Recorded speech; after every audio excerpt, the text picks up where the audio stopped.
I need a glove, put in the beadle.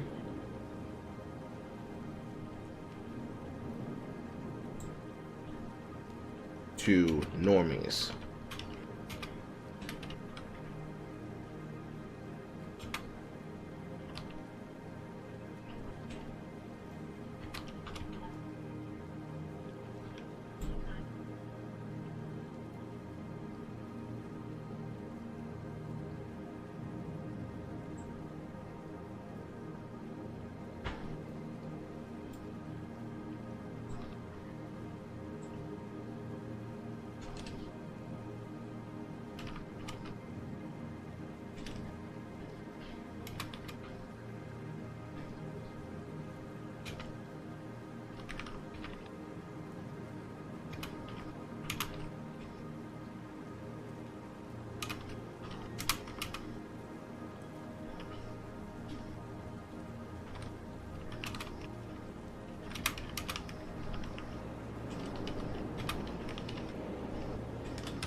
I'm wildin'. Hilarious.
Amal. Insomniac inclusivity training leaked as devs are forced to watch hour-long propaganda videos and attend mandatory Discord calls with queer Africans.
Well.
This is disgusting. It is disgusting. Do do do do.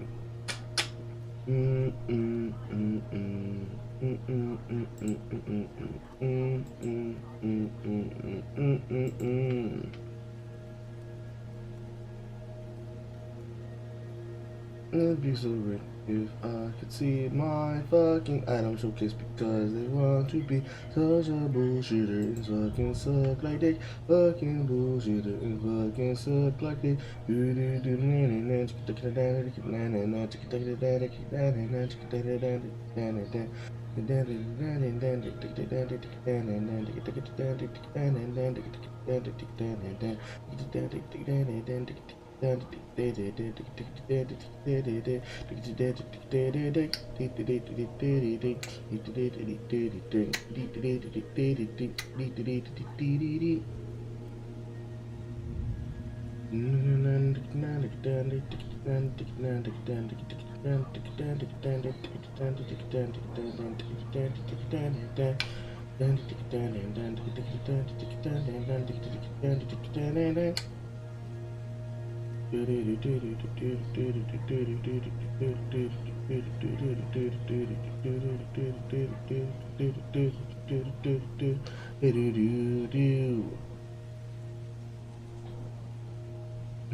The picture is at last clear. Katerina, thanks to your... Be careful.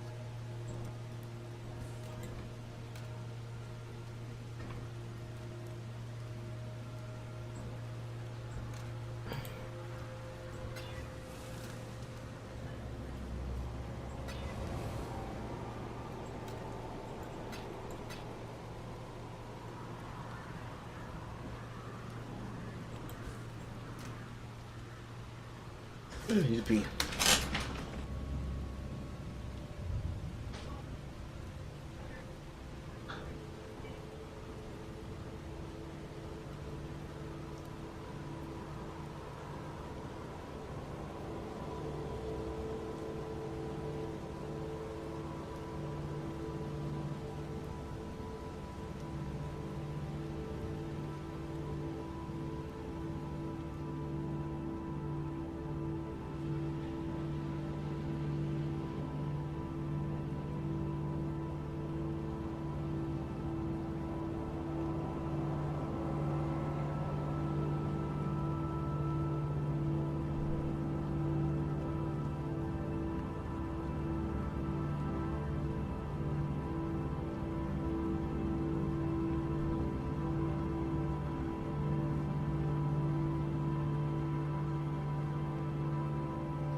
Ah.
You gave my pride a bloody... Stop wasting time, Leo.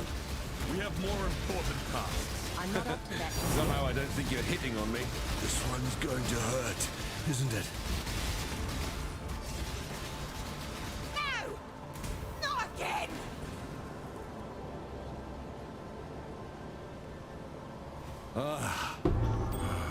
You show honor by delivering clean deaths. Hate myself? Hate the Syndicate?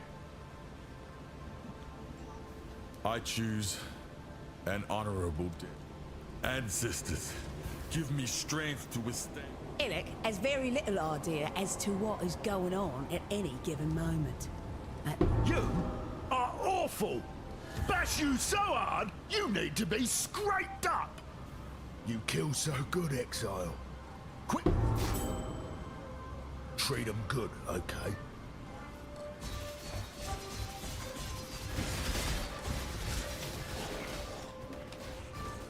Another one. Another one. We love when we get extra boots. We love when we get move speed. That shit makes me erect. Hey yo.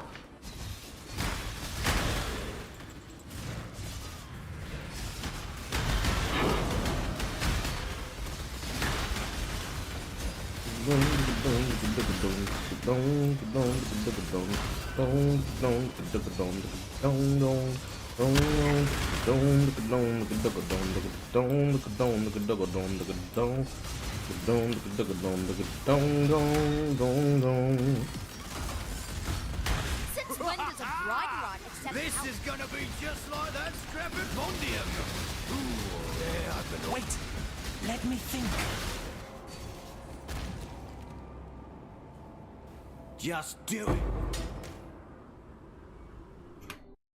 Outcomes of Q is currency. Yeah. He's just good nowhere. Gruesome. He's really just good nowhere. I love a bit of gossip, don't you? Some have less faith. You remind me why I left the Templars. I'll let you know what I find out.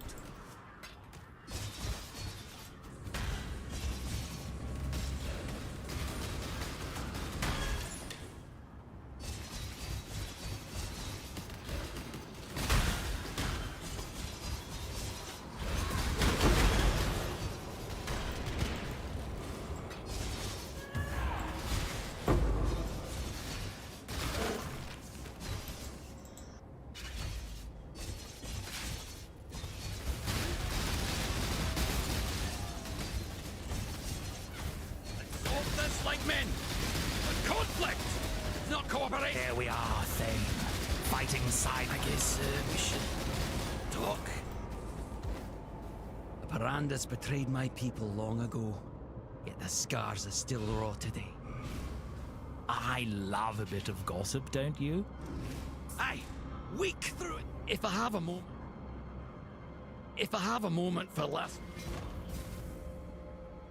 let's hope for some entertainment.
Hey yo, another.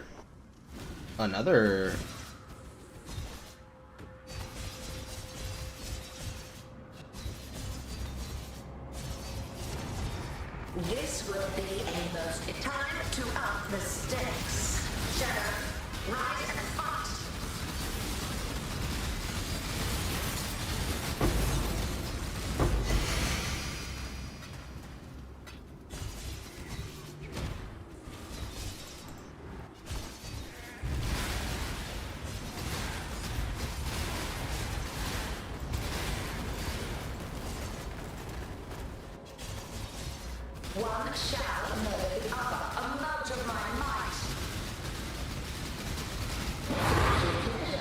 Over all too quickly.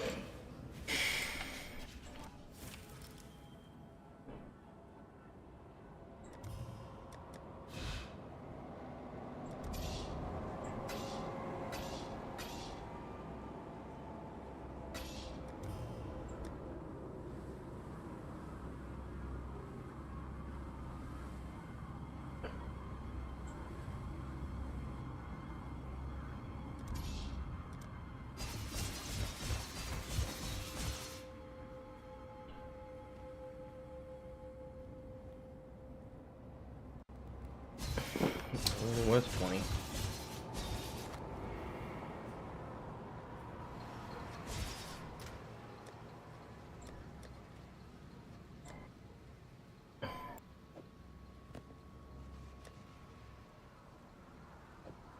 Let's see.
Ladida slap on me nub.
Not bad jewel. Onslaught and kill, phasing and kill, suppression on kill.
My mana is gone.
So we wait.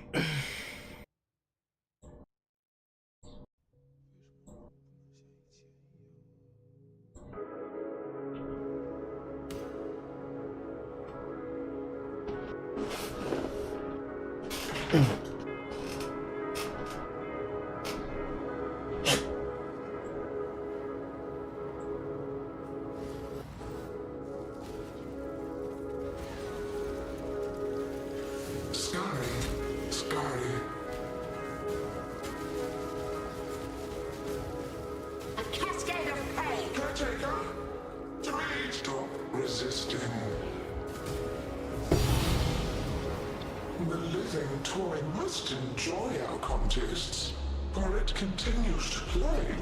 You and I should do this again soon. Children are capricious, Merman. Be warned. The memory of your sting will fade soon enough, and so too will her contrition.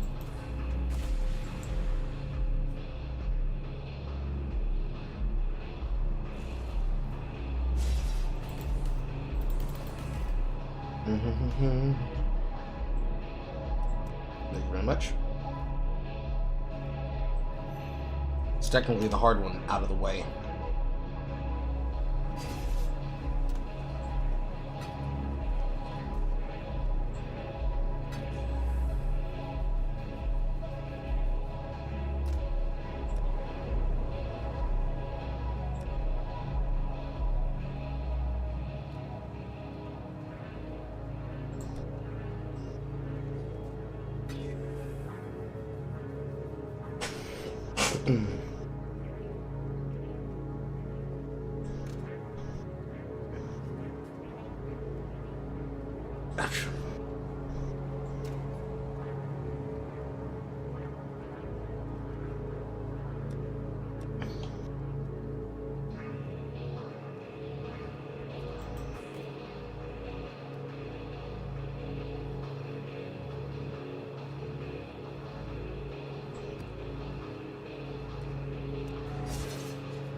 Cemetery is now a 15.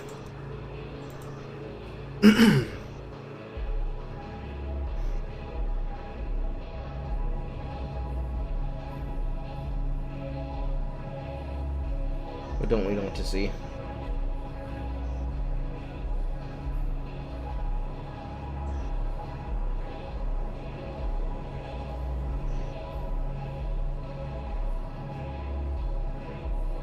Do I already have spider layer blocked? I do.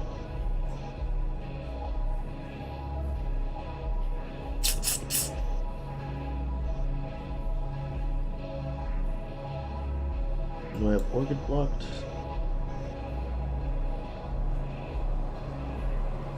Doesn't look like I do.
mana is gone.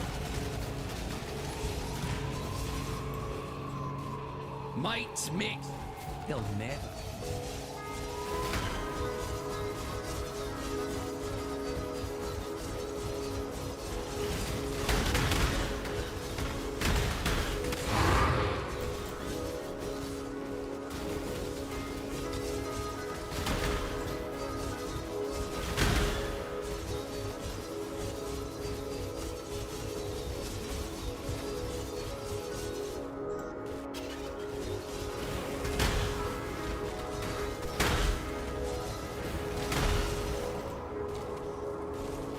Untold Reg owed me no time to up the stakes. Shadow, rise, that was satisfactory.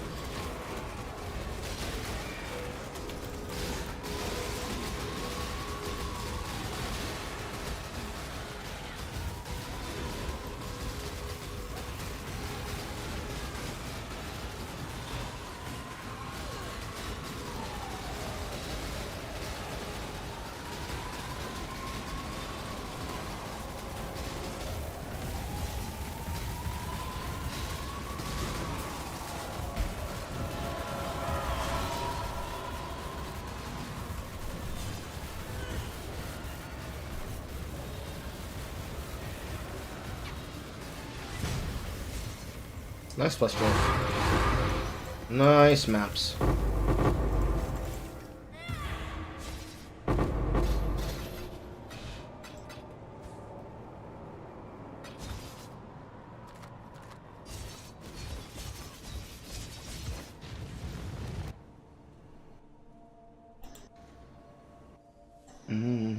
God damn, Carl. Have you slept at all? I have. A little bit. I also got some housework done. This is normal. I don't know why you guys are freaking out. I play until I feel exhaustion, then I sleep, then I get my work done, then I play until I feel exhaustion, then I sleep. What you should be worried about is if I do marathons. This is not quite a marathon. I'm not playing 24 hours and then collapsing. If I do that, then you have the right to then say I'm doing too much.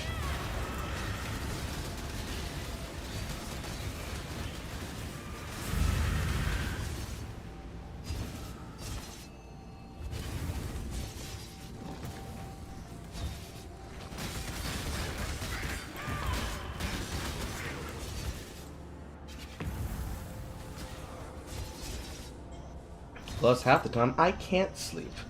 Because the cringe waits me. That said physical reflect, didn't it? Yes, it did. Take my happy ass to right the fuck out. Aw. They melted. Oh yeah, give me ones.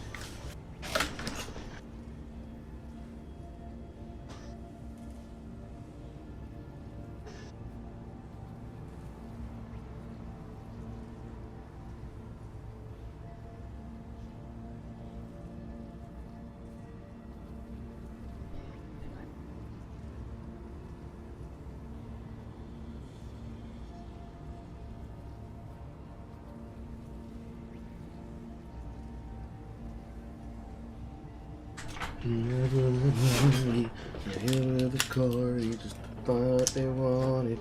Give all they got it. Life of the party, just to know how it feels and then to get on a deal. Just to know that it's real. Life of the party, and know what it is. Life of the party, to see what you did.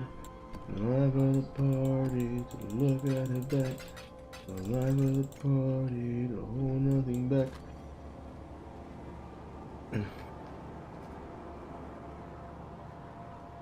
The picture is at last. Thanks to your.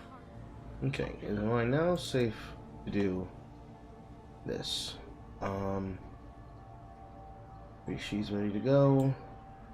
All of interventions ready to go. And I don't care about fortification.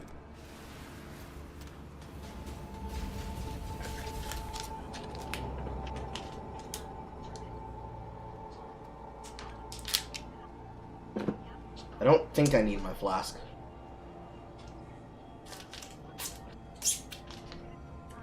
Emphasis on the word think.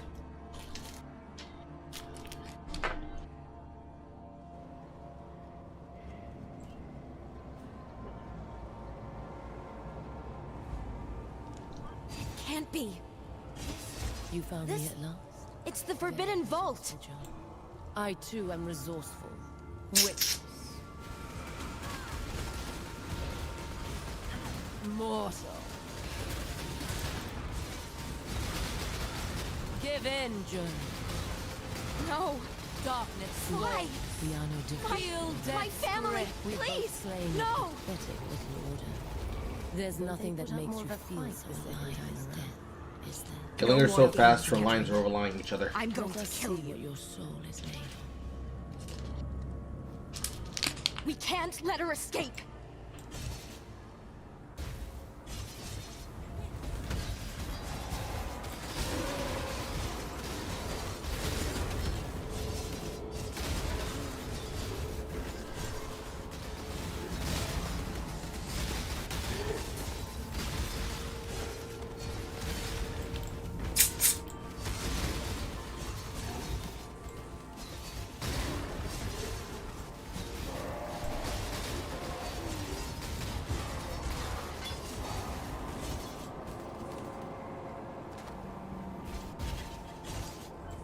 Hundreds of dead rotting soulless in the earth. What a meaningless waste. But your soul, yours will serve. Darkness walls, mortal. You try and try and try to break us, and yet the Syndicate is immortal. Do you think this will end any differently? It wouldn't be here How if I many didn't. did you send to an unexpected death, assassin? Look into my eyes. Goodbye, Verici. I'm not up to that just yet.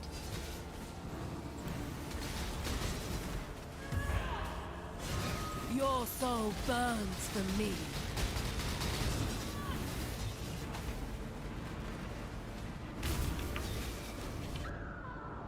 Ouch. That was just like not a well-timed explosion, proc. So unfortunately, yes, I'm going to need it.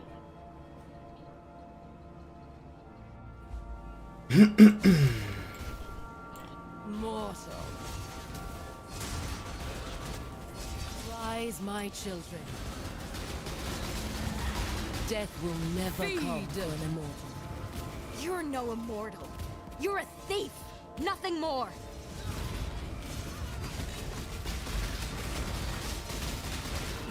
Your alignment took much of value from the people of Raycross. It is only fitting that you have something valuable taken from you.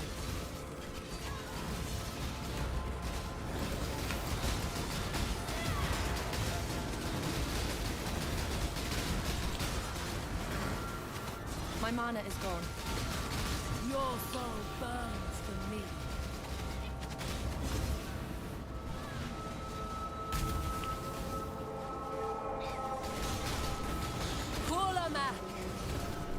Mortal.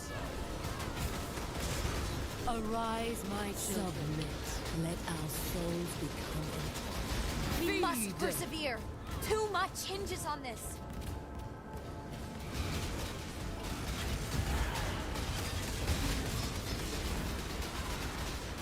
You are owed a warrior's death, but the needs of the cause outweigh your own, Vegan. I take no pleasure in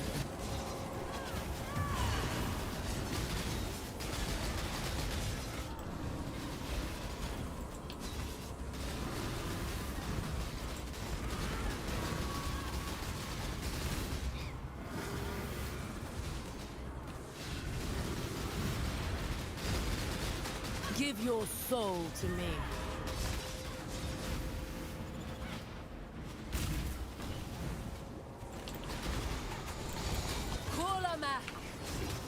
Arise, my children. Your hopeless cause will destroy you. My cause fuels me.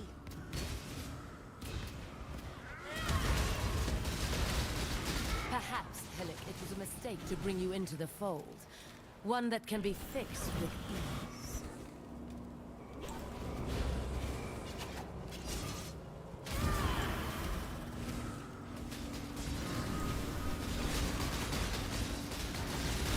Your soul burns for me. Give your soul to me. Your soul burns for me. Don't do this, exile. You can still join us. It's your chance to bring back anyone you've ever loved or cared about. Stop! I can bring them back. Jonah, I can bring your entire order back. Just give me... Shut up!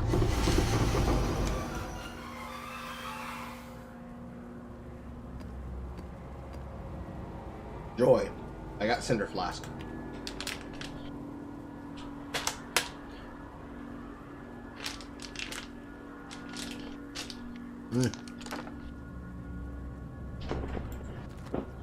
Only Fire Edition didn't work off of physical damage. Then it wouldn't be easy enough to put together Cold and Frost. Then it is. That flaw is bad. That axe is bad.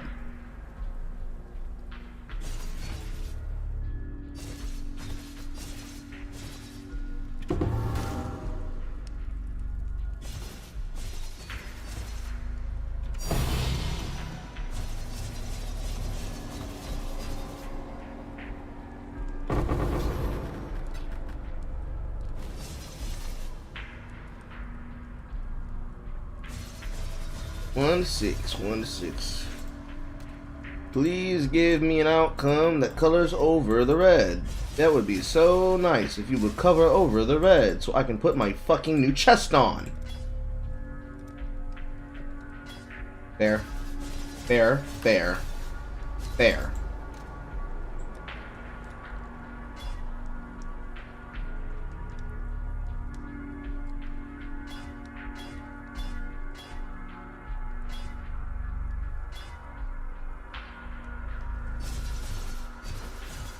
Please give me a color that will color over at least one of these greens. Hooray! I can wear my fucking chest now.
I have exactly 4 less strength than I need.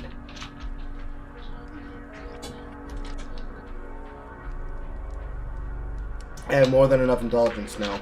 It's just my strength that's too low. Because I'm right underneath 155 by 10.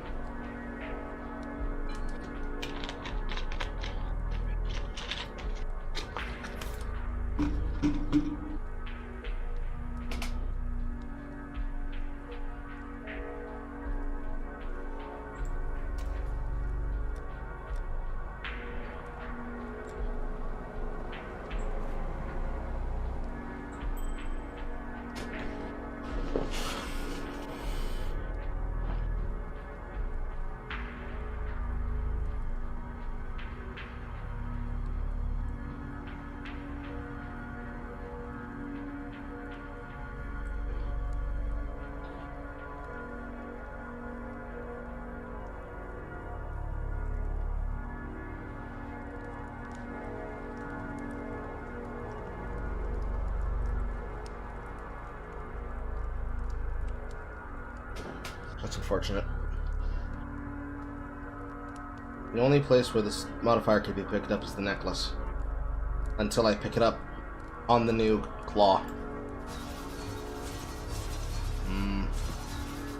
But in any case, I now have my fucking curse chest. Woo! Ooh.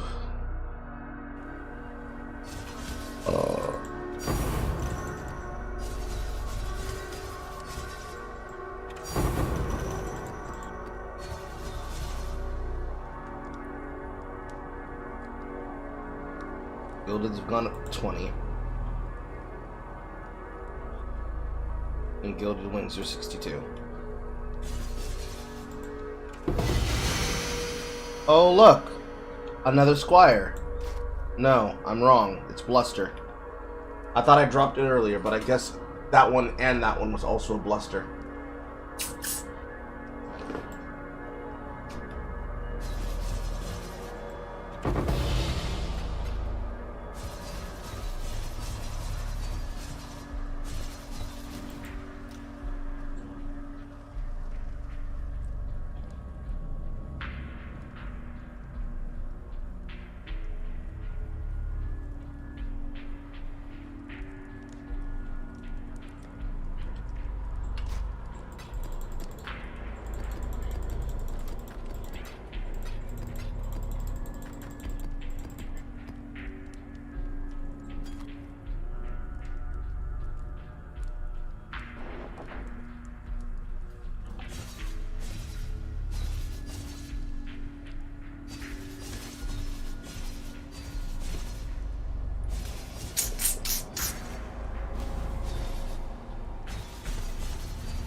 I like copies of the hoop.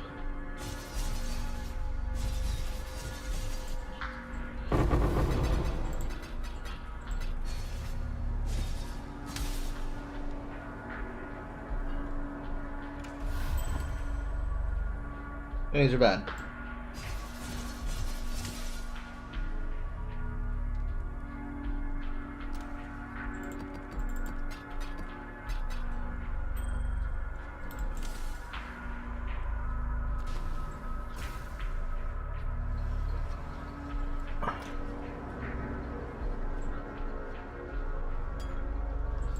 Thanks to your hard...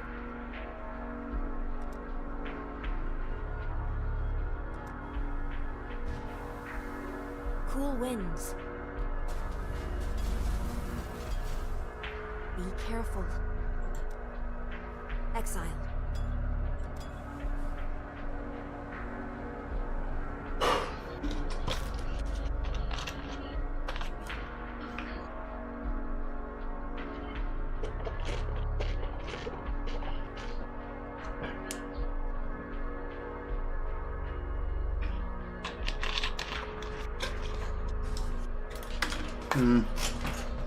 Defensive.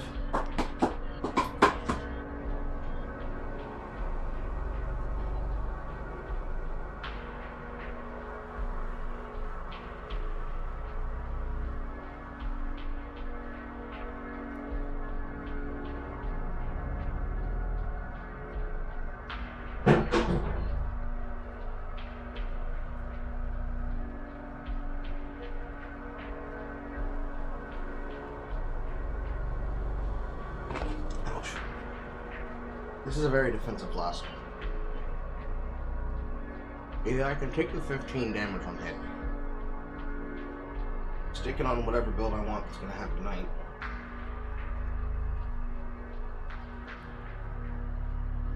or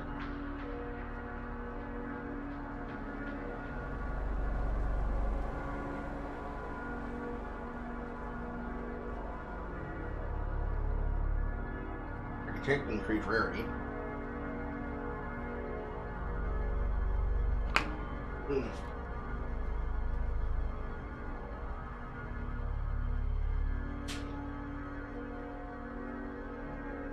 We'll use it with an Ignite Brief minion build.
Outdanes are always the worst.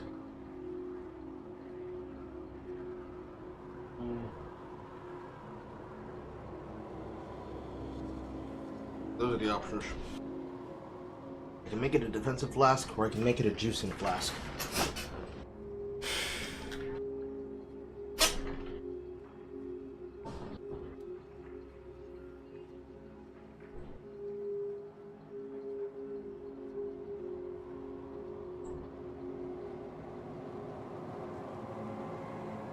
I will take damage hits. Keep your eyes sharp.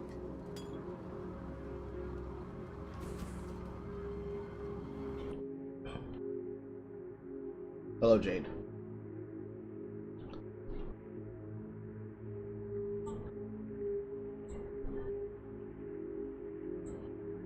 How are you, sir?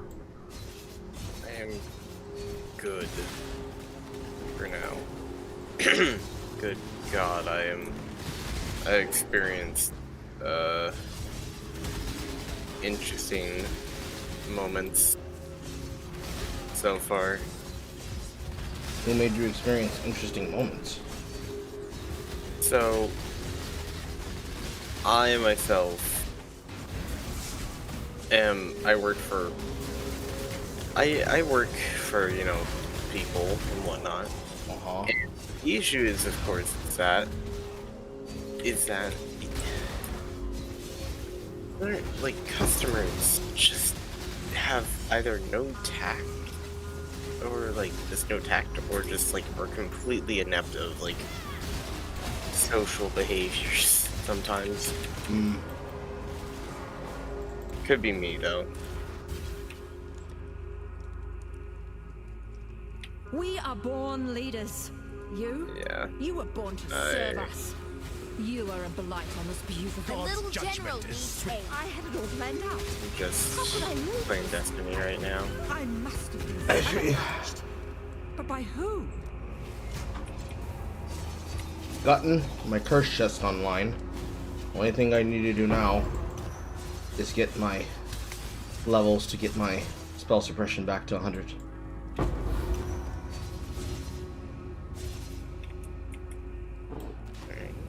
Oh, paid for fucking carry for Maneuver Maven, so now I have my 3rd Sextant.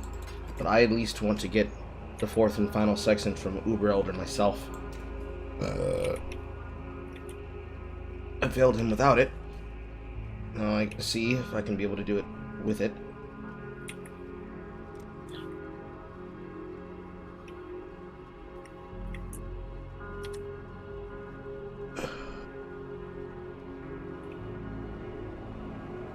There's literally nowhere I can pull any kind of stat from, with the exception of maybe pulling stats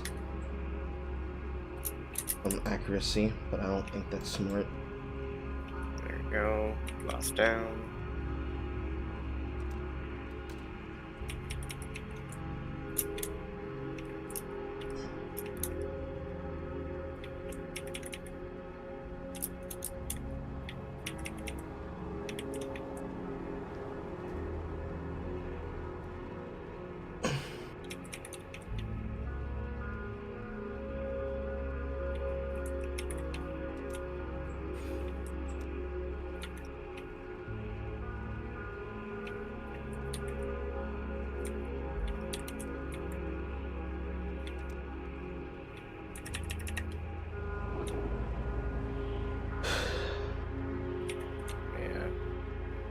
I should hop back on Pass, but I just been really busy and also like not in the mood for some reason. That can happen from time to time.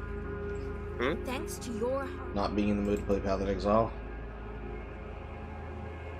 That can happen from time to time. Hello. Sorry. It's all good.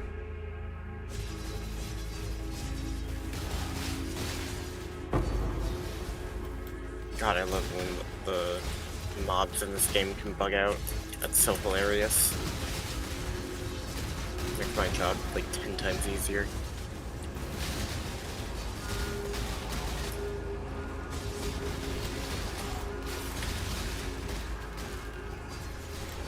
If I really want to know my true damage potential now, I have to go and juice a map. But I'll probably die because since I'm not 100% spell suppression capped, I'm now vulnerable to ailments again. Yeah. There's a very noticeable bridge point in power with builds as you get through the quote in-game content where things that don't have anything to do with pinnacle bosses feel like a breeze because they're meant to be. But then you get to a noticeable point where one boss touches you and you evaporate. And while some characters are glass cannons, you can never truly tell if you've gotten to that point.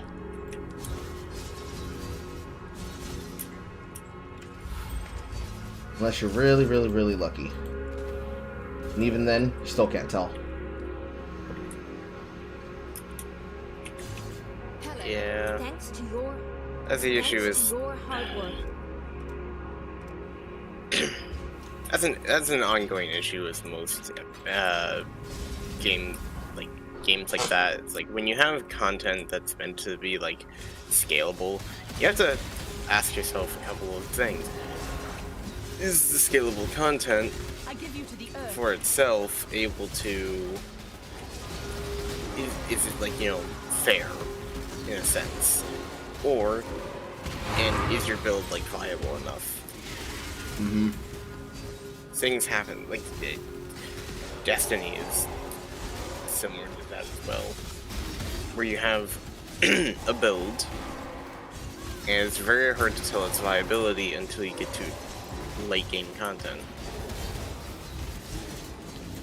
Usually the answer that we get is that any quote skill can play the game, it just takes them longer, but there are very serious situations where it's like, well, no, actually, if I go to Maven and I can't reliably do enough damage to force her into memory phase, where we have to play Simon Says, and even if I'm playing Simon Says, I keep getting multiple phases of content where my damage board fills up with too many AoE zones that I can't stand anymore, to the point where I now have to rush her for DPS, otherwise I lose the fight.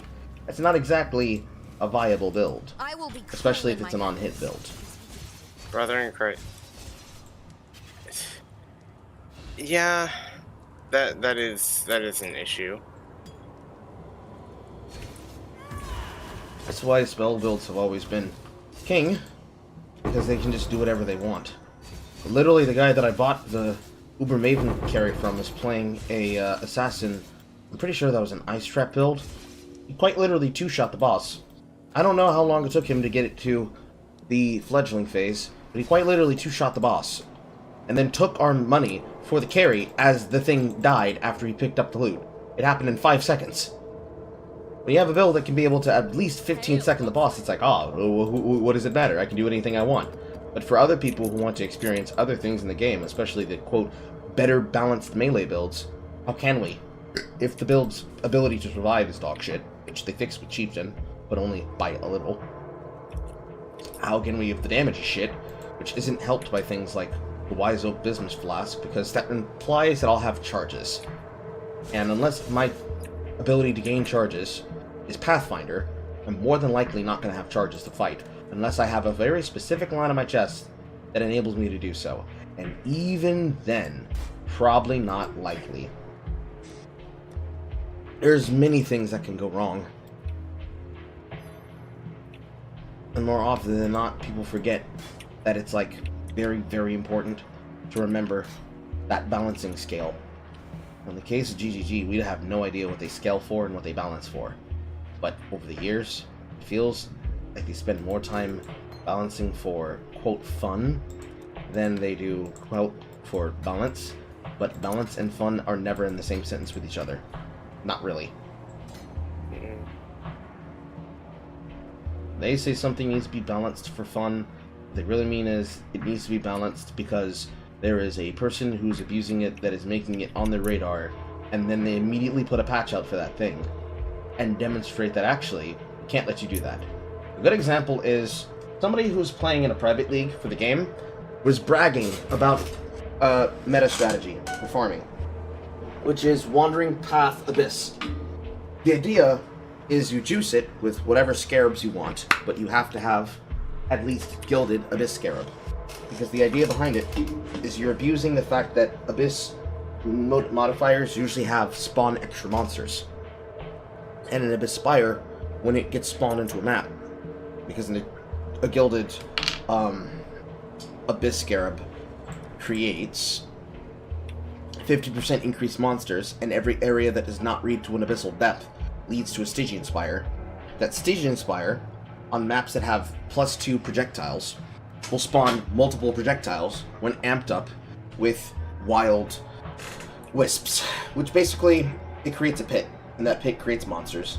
If the Spire dies, the monsters will dissipate, but since everything has increased DR, it would normally be 3 pits of monsters that exist to give you experience. When you juice them with this magic finding technique, juices it to, I think the most feasible amount I saw was 8 to 11. 8 to 11 projectiles. And they're all spawning monsters, and they're all rare, and they're all getting the item rarity and quantity of the map, amplified even further by the juicing mechanic of the wisps, leading to extremely retardedly dumb loot explosions, which basically look like a GG drop. Like, hundreds of divines, hundreds of exalts, hundreds of expensive items just dropping on the screen. Now in the private leagues, they actually get special modifiers they can pay for in their maps, one of which is plus projectiles. They went onto the forums and onto Reddit to brag about it, and GGG immediately disabled it in the leagues, and they will never be re-enabling it again. Wow, that's so funny. Now, the obvious should be stated, that's obviously pay to win. They are paying for a better version of modifiers that other people don't get access to. And rightfully so, it's being fixed and taken away. Before anybody could ever complain and say, lol, wow, pay to win, pay to win, pay to win. But at the same time, the sheer idea that a near negative strategy produces and is inflating the currency of the game, which is already being botted, by the way. We have already seen confirmations of bots that are running automatic scripts to abuse the technique as well, and they're not doing anything about them. A technique and strategy that obviously devalues Trade League, but, quote, creates the fun mechanic for people who really value the idea of seeing large loot explosions and bragging about the amount of loot that they're dropping. They see no problem with popularizing a strategy that quite literally takes the fun out of the game. But they're willing to either mock or complain about things that they would never have experienced had they not been told that it exists. Which leads to the question, what exactly are they doing, and what exactly do they consider to be important? Me, I personally don't care.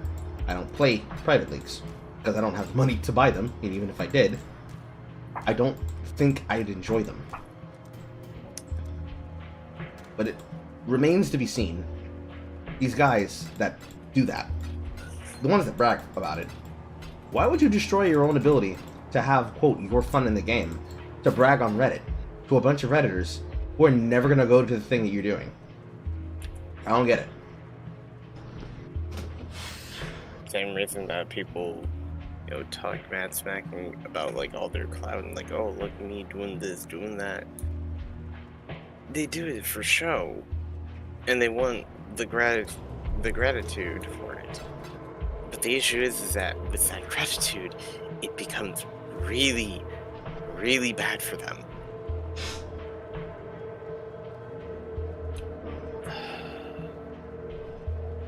I, for one, would like to see a little bit of a change when it comes to the Reddit attitude and or the expectation of how we've automated the fun away from the game. But that's not going to happen without people beginning to realize that there has to be a consequence. And I don't think a lot of these people are prepared for whatever consequence comes for doing this shit. Like, I'm not asking for people to be, like, banned from the game, but I am asking for some people to have a little bit of shame. It's like, oh no, they banned this thing out of the game for them. I hope that doesn't mean that they'll do it to me. I'm having fun abusing this mechanic. Don't take away my profits. To say that there has to be a little bit of context and a little bit of shame is not even saying enough. The issue is that shame nowadays is a far-fetched dream. At least in my eyes.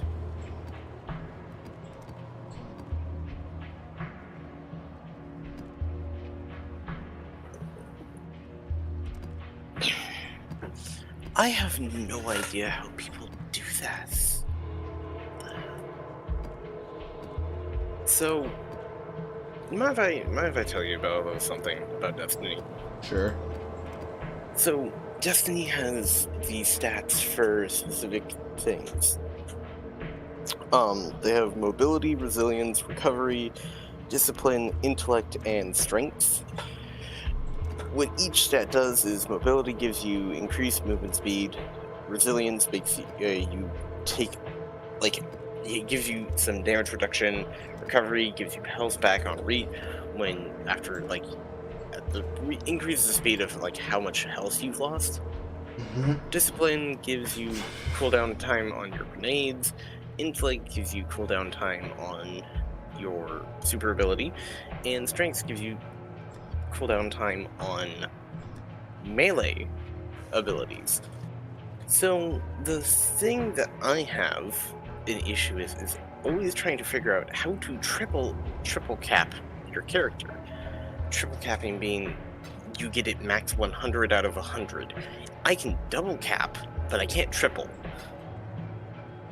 And it feels like a far-fetched dream with how many people get, like, supreme god rolls for their stat armor.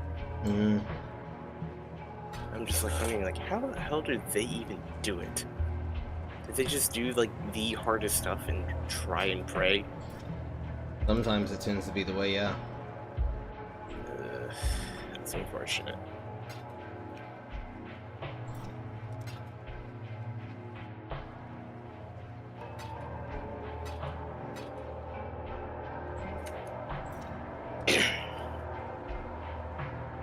Also, League next season is going to be one wild time, and I'm ready to witness the massive amount of player drop-off for it.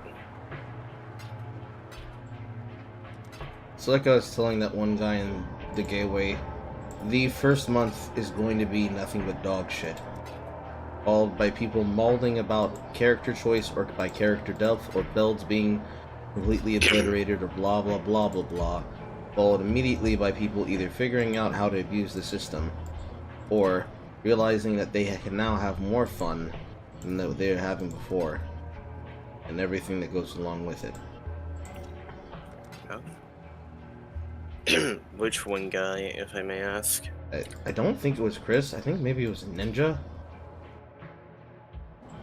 I mean, Ninja doesn't care for League, so... Or at least he doesn't care that much. Or claims to. Claims to, I say. But when it comes to...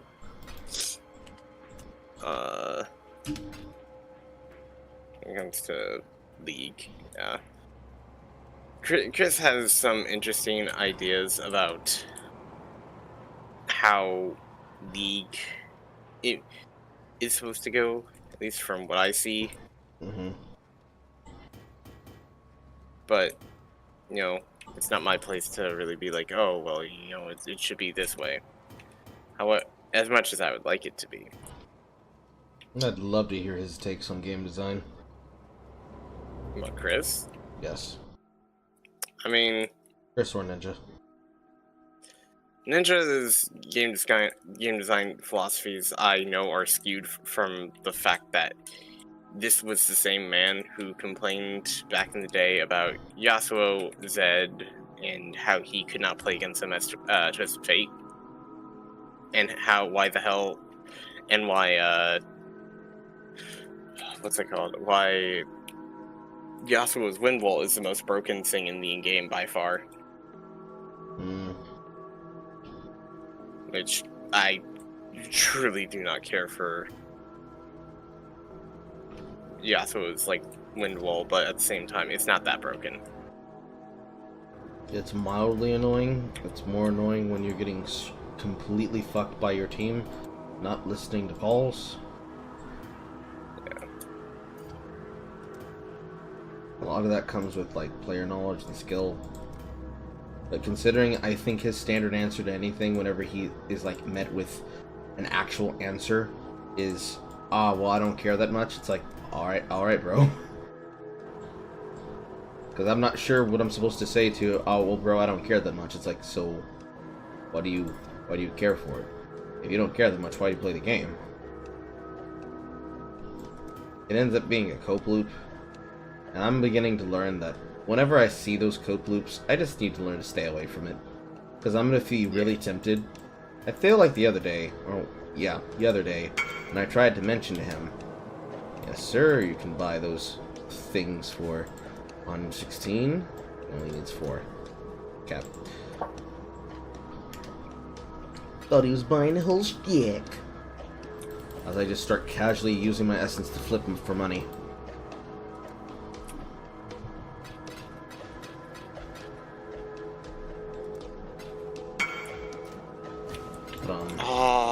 They understand the assignment.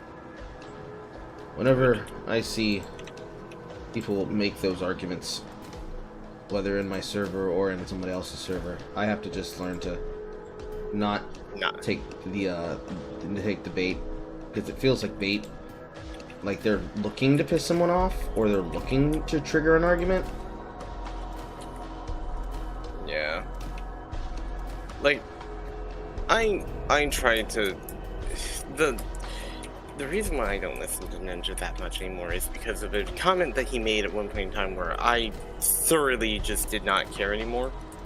And it just made me kind of go like, okay, well, if you're not going to actually listen to the argument and how you messed up, I'm not going to entertain this. And the fact that you called me that proves to me that you have little to no respect for anybody that provides a valid argument against you. Mm-hmm. And that one being that, well, he quite literally, shut up, he said, shut up, I talk like a woman. Wow. That's...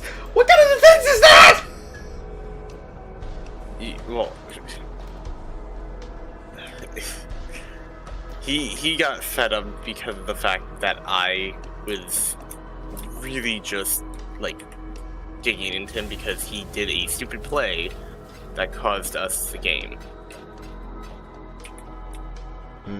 And I basically called him out on it, basically like, yo, dude, you need to stop doing this. This is what's happening.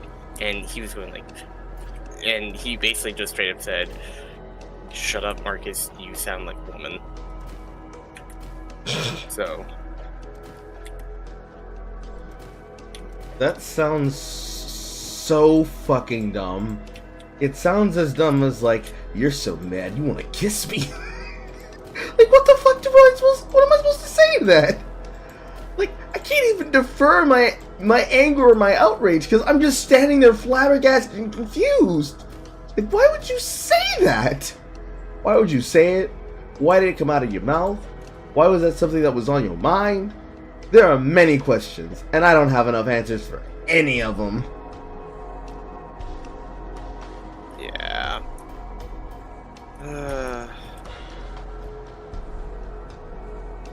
I just...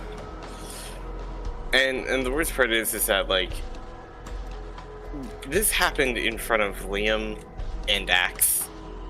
And I was just sitting there going like, oh, wow, okay, so we're just gonna be straight sexists and kind of just a total ass today.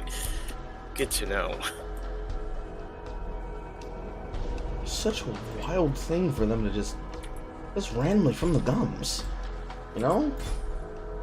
Don't expect it, and then when they do it, it's like, hey yo, are you for real? And then they're like, hey yo, what you mean, hey yo? It's like, you feel like you need to come across their head, but at the same time, you're like, nah, that's what they want.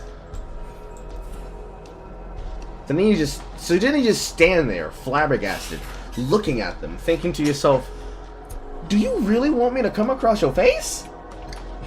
Hey yo, what did Carl say? But do you really want me to come across your face? Like, what do you think is supposed to happen here? You think I'm just gonna let that slide? Absolutely not! You have lost your motherfucking mind! That's the kind of thing I was just like, okay, I don't even want to... Like, I just basically said, like, alright, you know what, that's it. I just don't talk to him that much anymore, because it's like, why would I bother with somebody who clearly just had the most inane thing of saying, shut up, you sound like a woman. Like, yeah, that's so appropriate to say to somebody you've known for a long, long time. But at the end of the day, this is the same man who quite literally was trying to have me, like, trying to see, like, how, like, what he was basically doing, like, a rating system in front of my wife. Really? A rating system? Of women that he found appealing. I was just like, huh.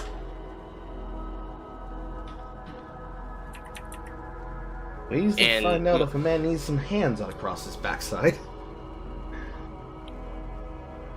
Same man who also said that all the women from his state were not appealing whatsoever.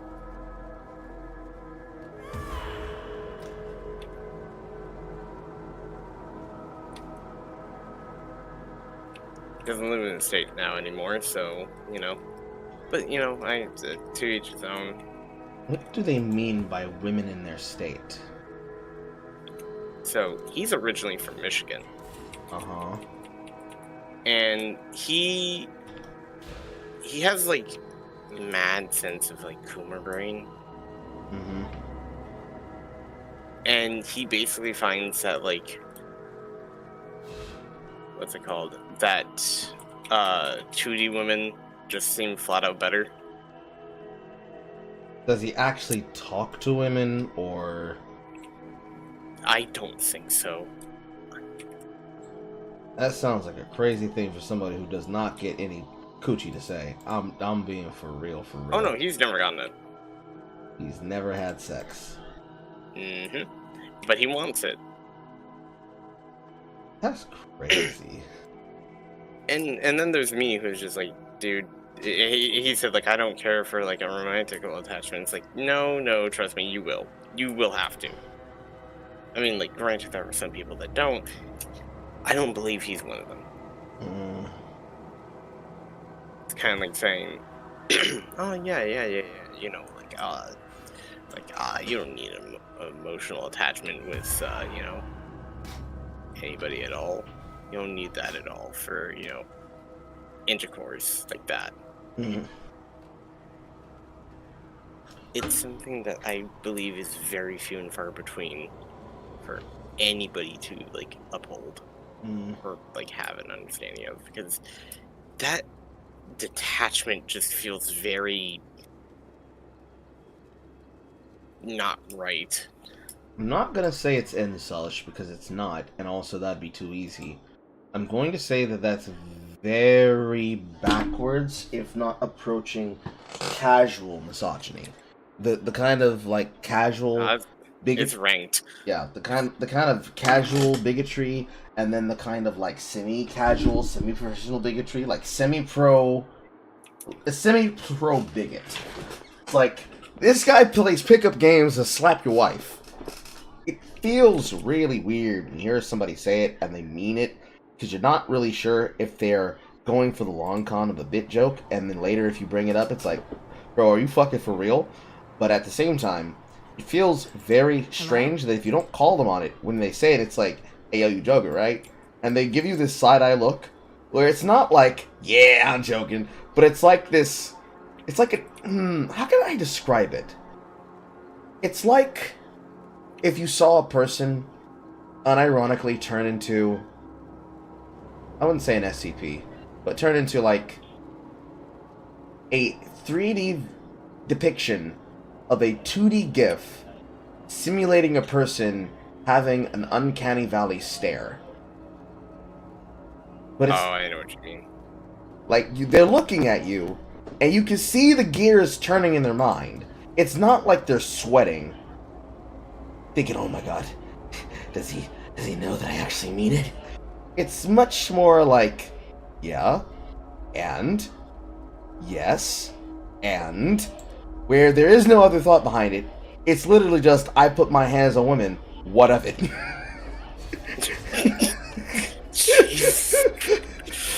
And, like, you're standing there flabbergasted, where it's going back and forth like, and I looked at him, and he looked at me, and I looked at him, and he looked at me. You're not sure what's gonna break the static, whether you're gonna call them on it, or if they're going to say, yes, that's what I believe. Because you don't want them to say, yes, that's what I believe. But at the same time, you know very clearly between the lines that are very clearly defined, that's what they mean.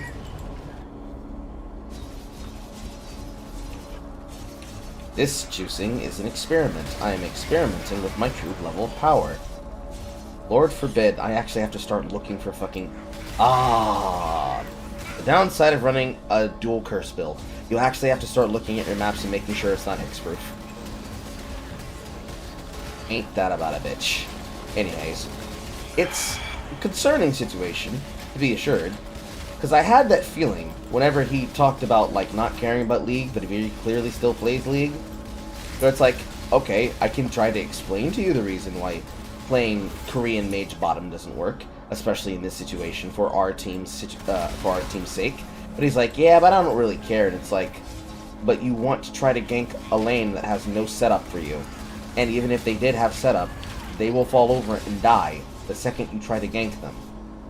Yeah, but I don't care that much. But you're complaining about it, so you very clearly care that much. Yeah, but it's not a problem to me. I'm just ignoring the information you're giving me. Okay, I'll just change the conversation to something else, since you clearly don't care. 5 minutes later, complaining about the lane that was behind that's now ahead, but they're not communicating with you. I wonder what's the reason I said I don't like this situation. Very interesting. And of course they hit me with the, but it's just normal game. It's just normals, bro. But he was playing the game like he was a sweat. Leave the mask on. Like, I don't know what you want me to do, fam. Like, I'm trying to tell you, you gotta care a little bit. Like, just a little bit. You kinda gotta care a little bit. Because if I don't care and you don't care, who's supposed to care, bro? We all can't care. Somebody's got to care about winning at some point. Otherwise, you like losing games because reasons. Because as a competitive player, I can be fine with losing, but I'm not gonna just be happy with losing a game. And I know for a fact there's more we could have done, and we chose not to do it because, I don't care that much. I wish as a competitive player, is that what I think it is? Yay, fortunate. I wish I could fucking say that shit as a competitive, serious player that plays for money. I wish I could just go walk into a tournament scene where I know I can wash everybody at the table, but I decide to not play my best, or I get myself psyched out, and now I'm fucking dropping $5,000 of cash pool money, and I have to sit there and losers praying that I can get a chance to get back into the tournament, and say, yeah, it doesn't matter though. I wish as a competitor I could say that. I wish as a content creator I could look at some people saying stupid shit like that and I can say, bro, it doesn't matter. This shit's not that serious. I wish I could say that. I can't. Because I know on some level I do care about that. Because if I didn't care, why am I playing the fucking game?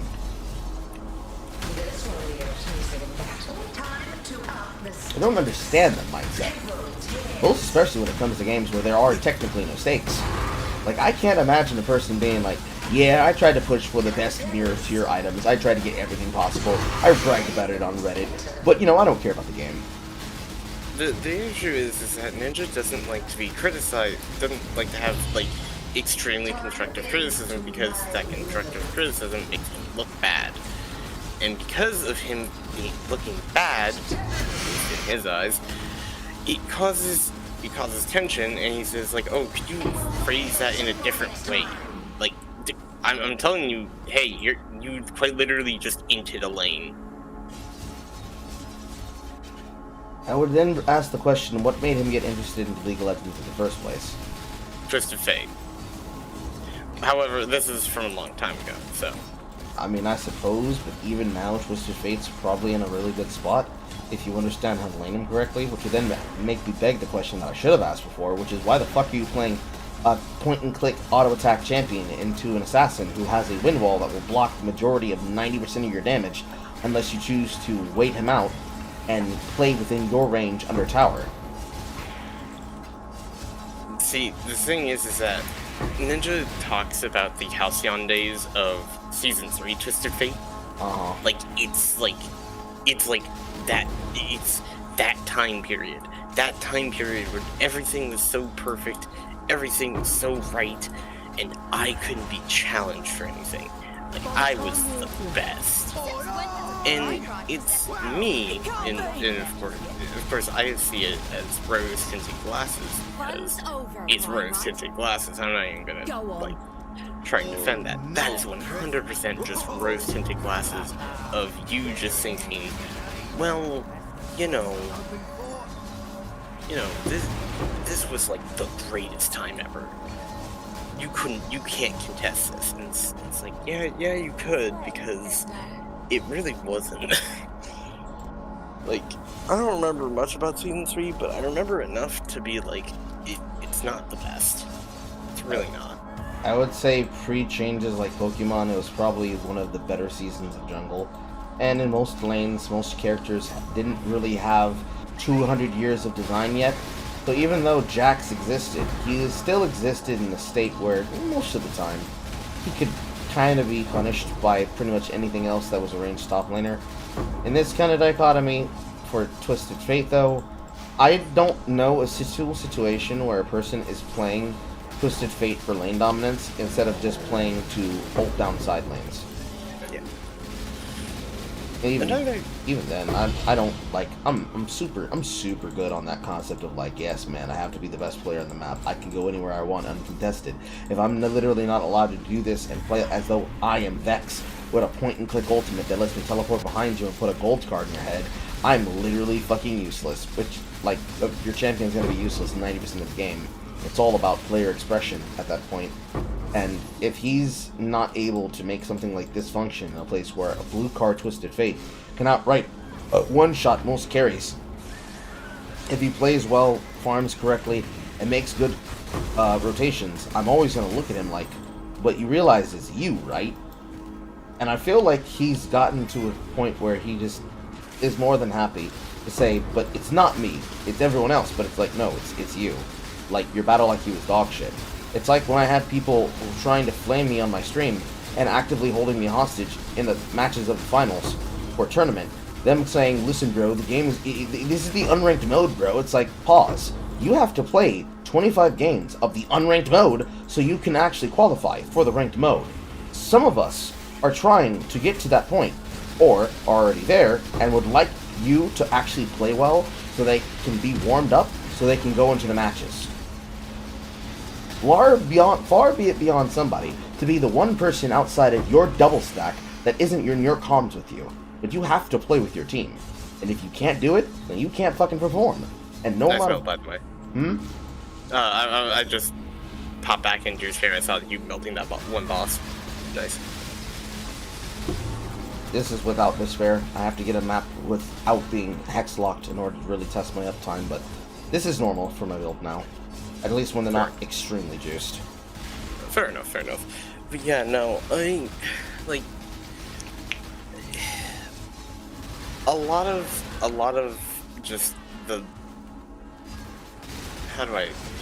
I'm not even sure how to put it into, like, perspective. It's just... it's a ninja moment. That's all I can say. There's not much else for me to really speak upon.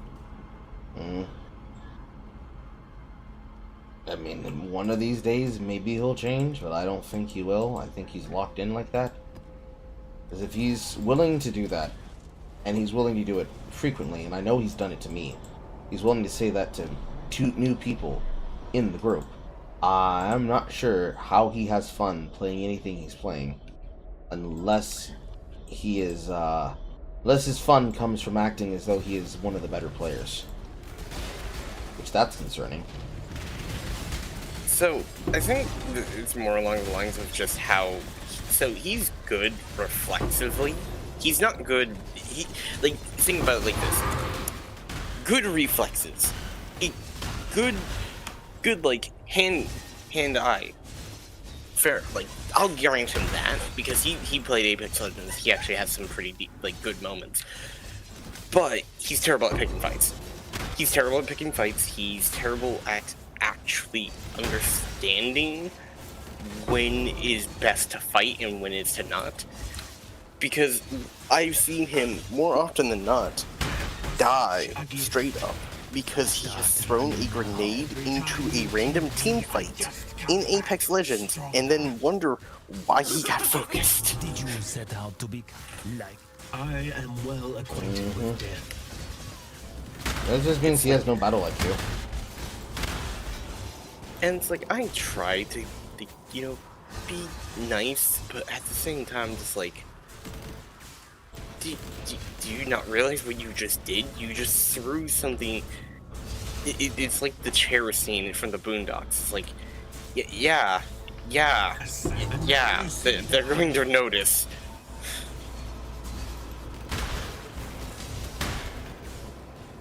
Like, man, I'm angry anyway. And then they start fighting. And guess what? Who's in the center of that? Him.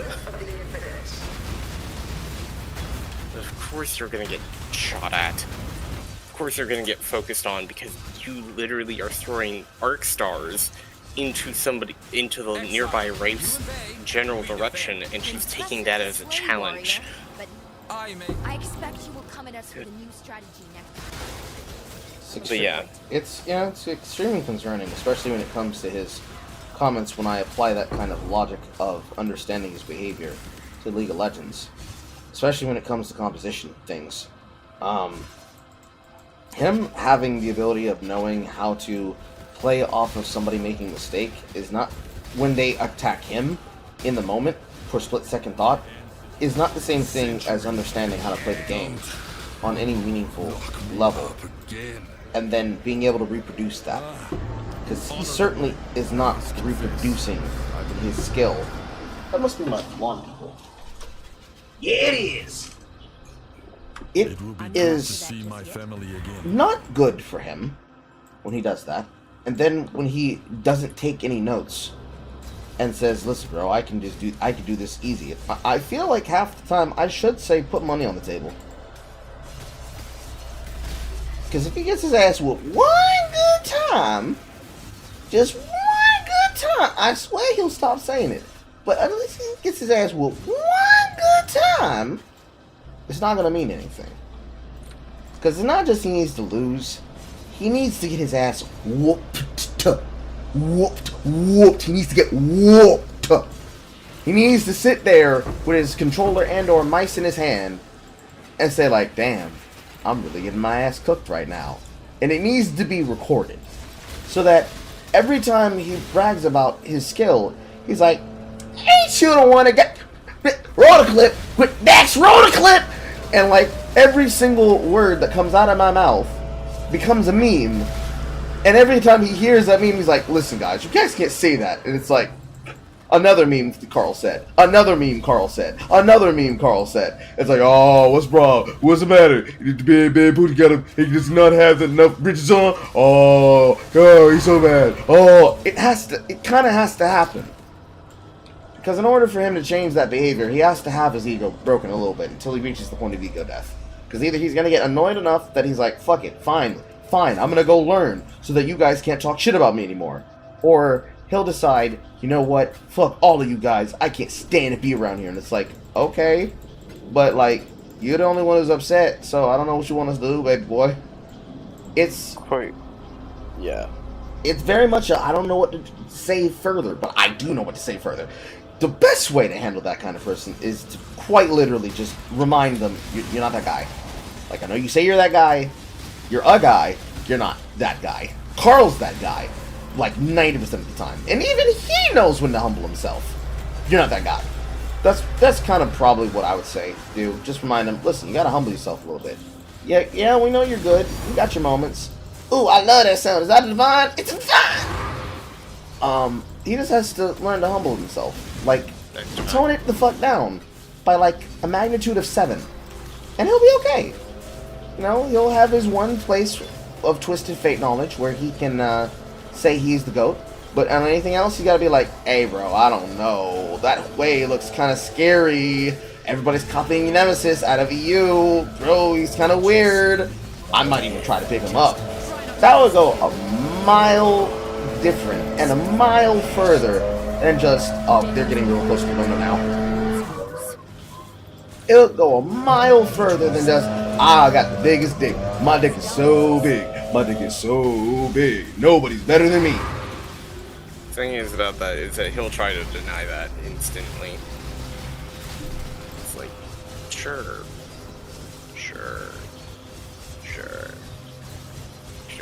I believe you. I definitely believe you when you say, oh yeah, you know, it's not about, I don't have an ego. It's like, no, you do. It's just the reason why nobody here is saying shit about it, or like, the reason that nobody wants to talk about it is because if we even speak upon it, it will frail. It will break. And truth be told, it deserves to be. Because not only have we heard you make extremely misogynistic comments, you've also disrespected my wife at one point. And for that, I tried to give him the benefit of the doubt because, you know, maybe I thought maybe he could potentially change. No, I was wrong. I was dead wrong. And for that, I'm not at all giving him the time of day for anything.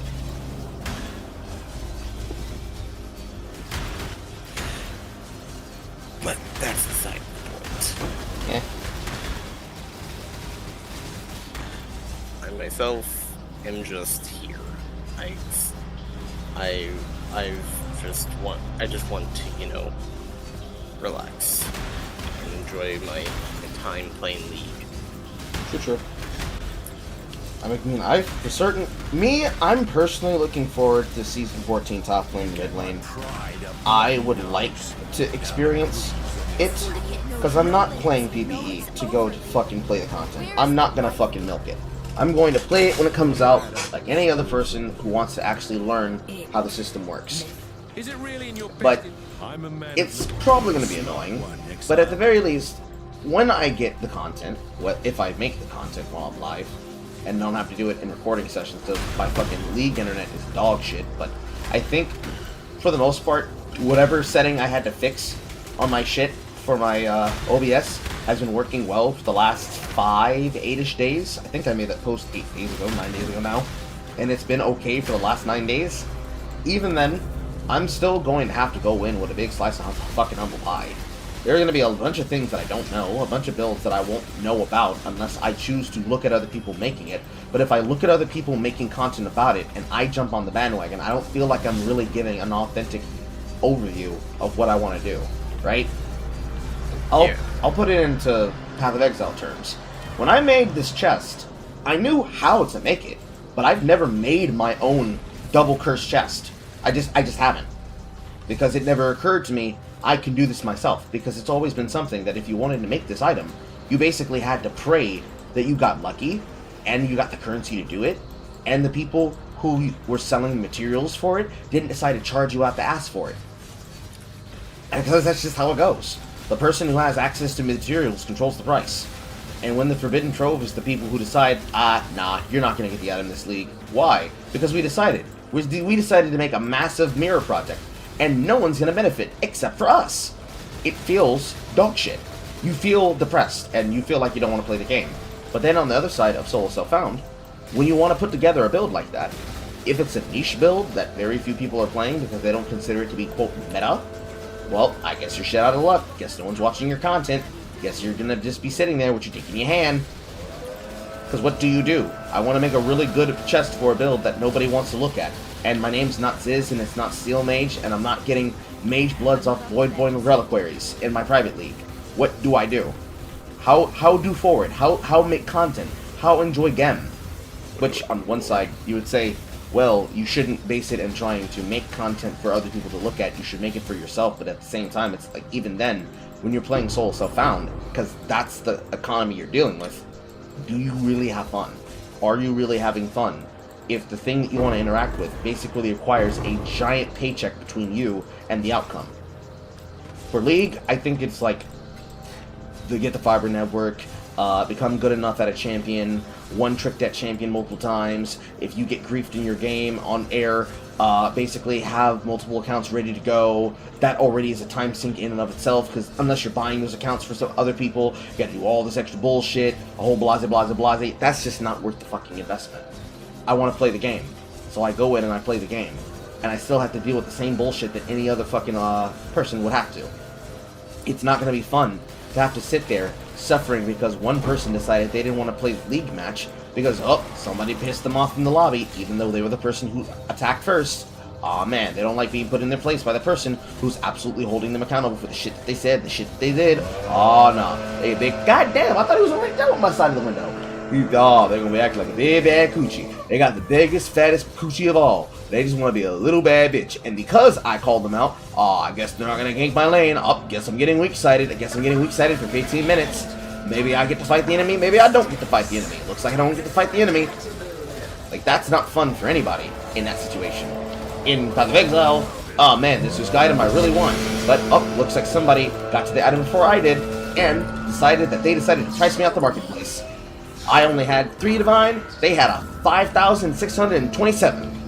I guess I get fucked. That doesn't feel good.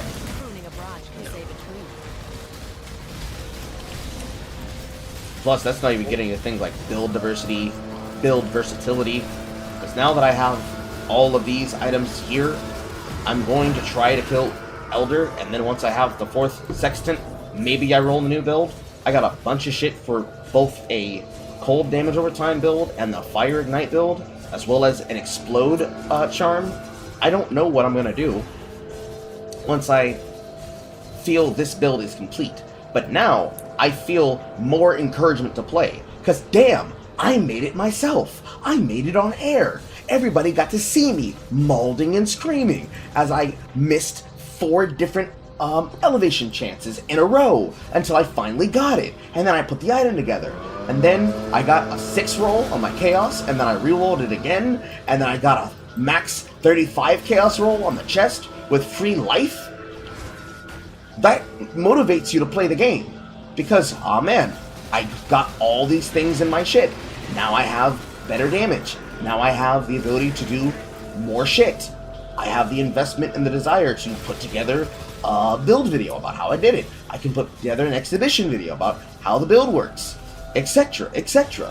One thing leads into a collective of another thing, and that becomes rewarding in and of itself. But since Path of Exile is already hard, getting somebody to that point where they're ready to make this kind of chest, they might have already quit.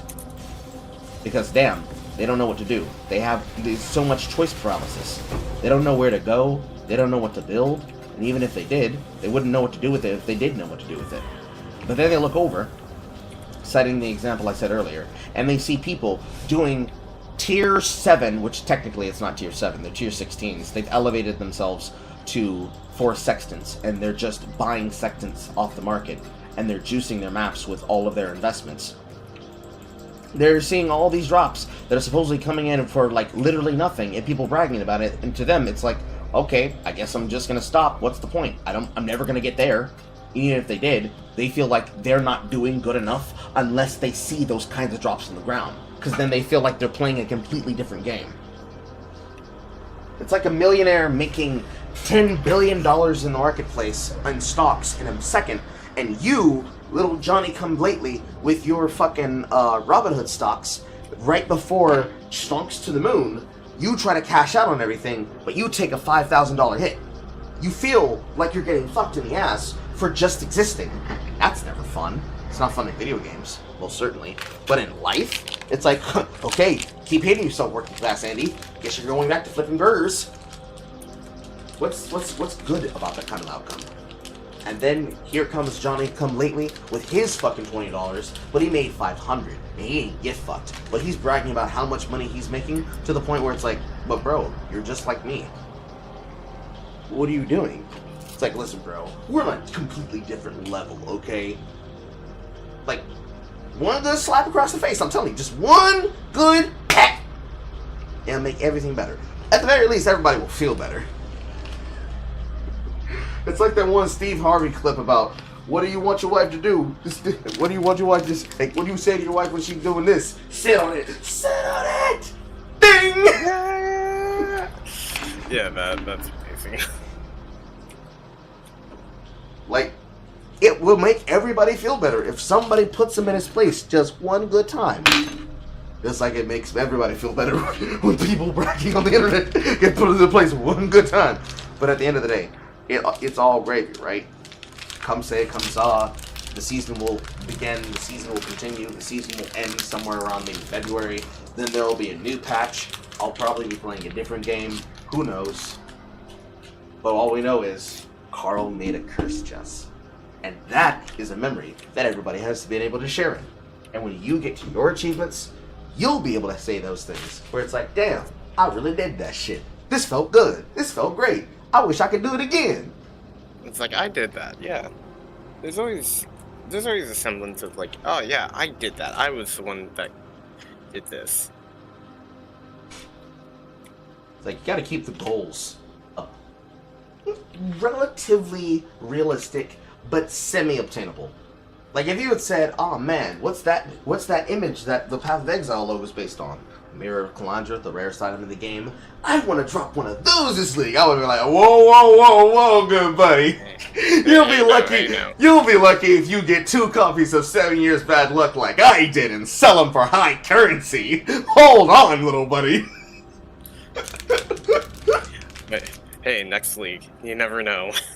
Honestly, quite literally, with this league, this fucking juicing mechanic, there might be several billion fucking owners of Mirrors of Calandra before you fucking know it. Is my water running? My water is running!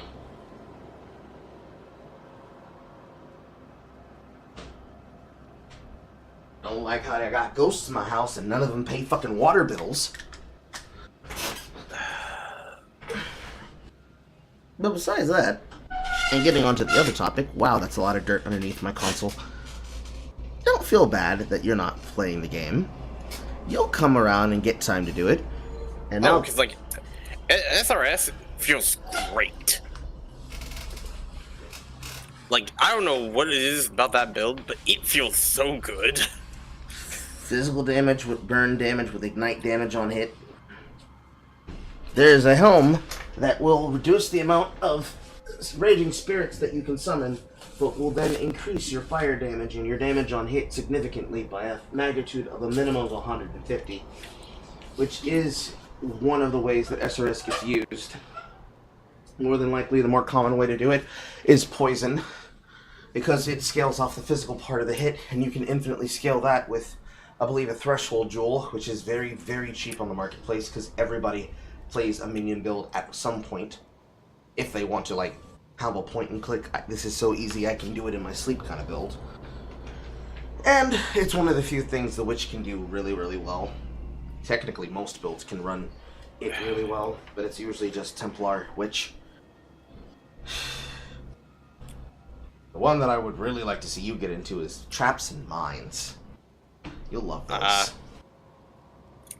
Because the thing is, most skills in the game are tagged a specific way, but the Traps and Mines have specific jewels that can transform them into that thing. For traps, it's the trap jewel. For most mines, I think it's pretty much any mine support gem, with a very minimal amount of it being tagged already as a mined jewel. Traps and mines work together in the same tree, but they do have some level of trade-off depending on if you choose to go the trap route or the mine route. Mines usually tend to have a higher basis of being used along with spells, whereas traps usually get used along with physical attacks and chaos attacks. The most popular which usually being the poison seismic trap, either crit variation that infinitely starts stacking your damage because anytime you crit something you poison it, which is similar to what my build does, or you go with the poison them over time slowly and then amplify the ailment over time effect variation, where you have a helm that is tagged with the duration of ailments being increased when you focus. You focus your jewel after you've dropped multiple traps that are poisoning the enemy, slowly or dying, and then you slowly kill the enemy to the point where once you've gotten all the amount of satisfactory poisons you want up, you press the focus button and you just see the enemy's health burn to nothing, because the duration of ailments gets increased with the speed of the lesser amount of ailment time. Because any kind of thing that speeds up duration of ailments acts as a do damage faster button. So it literally becomes a button. It's literally a button that you press, and when you press it, the effect happens, and it just deletes the health all the way down. Even on Uber bosses it works, because the less damage effect only matters on direct hit attacks. So if I hit them for something that hits from a actual attack hit, they will take less damage. But if I hit them with a constantly refreshing poison or a constantly refreshing ignite, to speak no less of my Katava core from last league, which was a ignite dead build, that ignite, as long as they're being affected by a curse that has stayed up for 2 seconds, which of course you're using 2 curses at once to continue circulating them, while also creating dot effects underneath them as they're being burned by your attacks, that ignite never disappears. So they who were we talking about? We were talking about a friend of mine, known as Ninja. He has moments. He had very spurgy moments where he acts like an edgelord and says, I know more about this game than you do, but then when you try to have a meaningful, intelligentsia conversation with him, he then copes out with, well, I don't care that much. But then feels the need of pushing his bravado onto everybody, where it's to the point where he rubs shoulders with people. We were just casually talking shit about him. Yeah, because at this point in time, I just don't like how he behaves. Like, I don't even say, like, oh, I don't care about him. It's like, no, I worried, for a time I worried about him because I really wanted to make sure that, like, you know, hey, hey, I like worry about you, man. You're going down, like you're probably not feeling too well. And like he had some good change for the better, because like he moved in with Liam, and that was good for him because his family, it's not the greatest, but at one point it's kind of like, okay, was his family not like, is it like a factor of a lot of things that he just kind of is like this?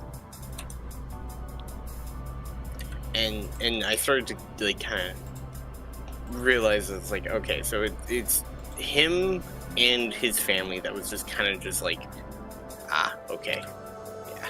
So you're like this because you just have no idea how to do things. Got it. Mm-hmm. But that's beside the point.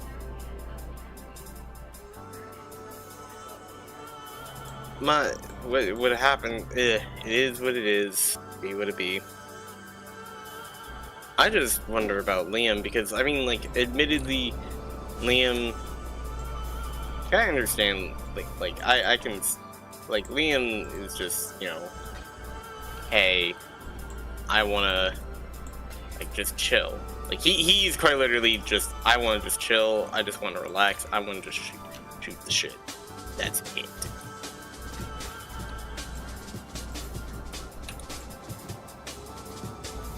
And he often, sometimes mistakenly, feels like some of his, like, for example, when you came in and were, like, talking to him, he immediately thought you were talking shit to him. And I was just like, no, he's not doing that. He's not doing that. I mean, like, yeah, he can. And oftentimes, there's a tell that I can notice with you when you're doing your stuff. Mm-hmm. But of course, like, he doesn't know that. You're brand new to him. So, it makes sense as to why it's kind of like, well, okay. What can he exactly do to see that? But, eh. And that's one of those things where he just has to talk to me and understand my personality to get to know me. But if he's not willing to do that because his supposed first impression, which isn't even his first impression, it's him trusting, I'd say trusting, being alerted by his intuition, and his intuition saying, this guy's like me, I'm not gonna like him because he's like me, which is the worst tell for him to get because he's telling on himself. I wouldn't say that, because I don't know. He's not like me in the way, I'm saying the things that are to him, the things that he wants to do, he thinks I'm doing. That's what I mean. Like, the things in which make him not a great person to have conversations with, he is seeing in me in that situation. And rather than saying, oh, that's why they don't like me doing that, he's like, I don't like this guy, but I can't figure out why.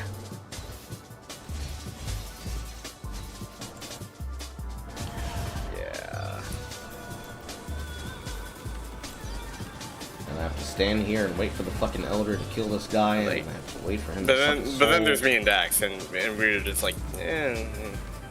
Yeah. But like me, you already know how I play. You already know how I behave. It's not that difficult. You already know how Dax plays. It's not that difficult to understand either of us. Mm-hmm.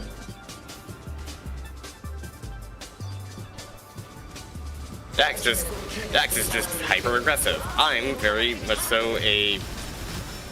I don't want to say the argument of like, oh, I got like a tactician's mind. It's more of like, I want to try my best to make, like, I literally want to push an advantage of something that I can do with, like, either risking myself and like getting the pop off of it, I guess. Mm-hmm. Am I making sense so far? Yeah.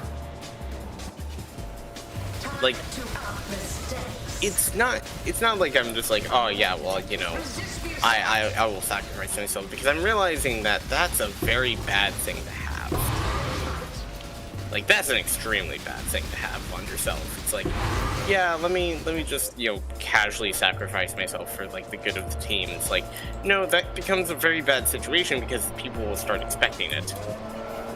And I have been noticing that people expect it. For example, Ninja. It's also another thing that he wants to play extraction shooters in a certain way, but that certain way is not good. Or at least wants to play basically a survival game, but wants an extraction-like system to it. But the issue is that he plays single-player Tarkov.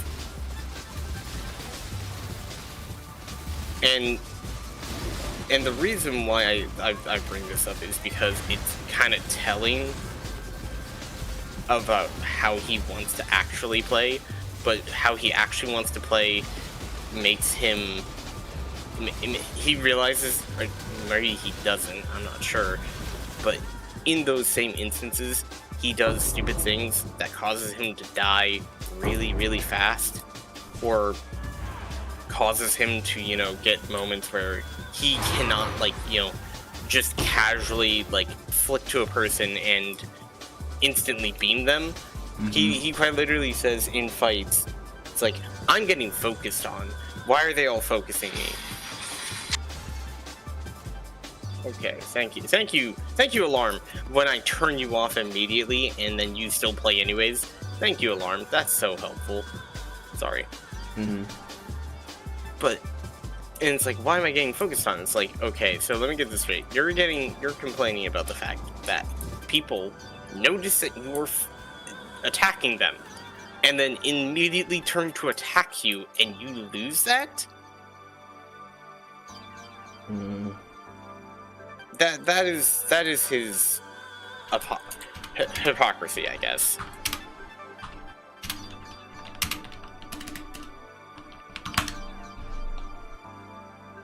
It's one of those things that I guess I'm gonna have to just learn to start rolling my eyes at more.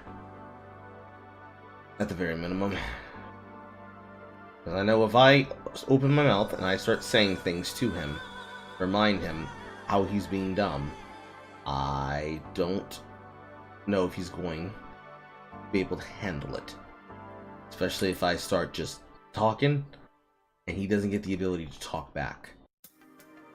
That will definitely piss him off more often than not. I am looking for anointments.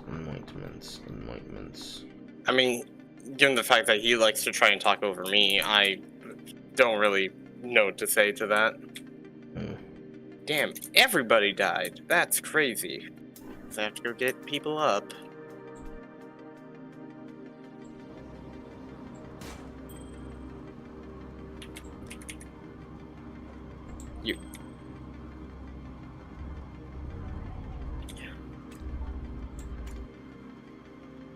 So hold on. Let me revive you again. What did you just do?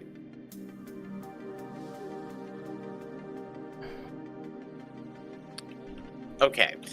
I was about to say, if you're purposefully SDing yourself, then I have I'm not resing you ever again, and I'm not gonna help you complete this content. There was a man that just did something really harebrained in my eyes, and it made me question how this man. True. I do that a lot. If I saw people doing really bad plays in front of me, it'd make me really concerned. Because it was just like, like, the minute I revived him, he instantly died, and I was like, what are you doing?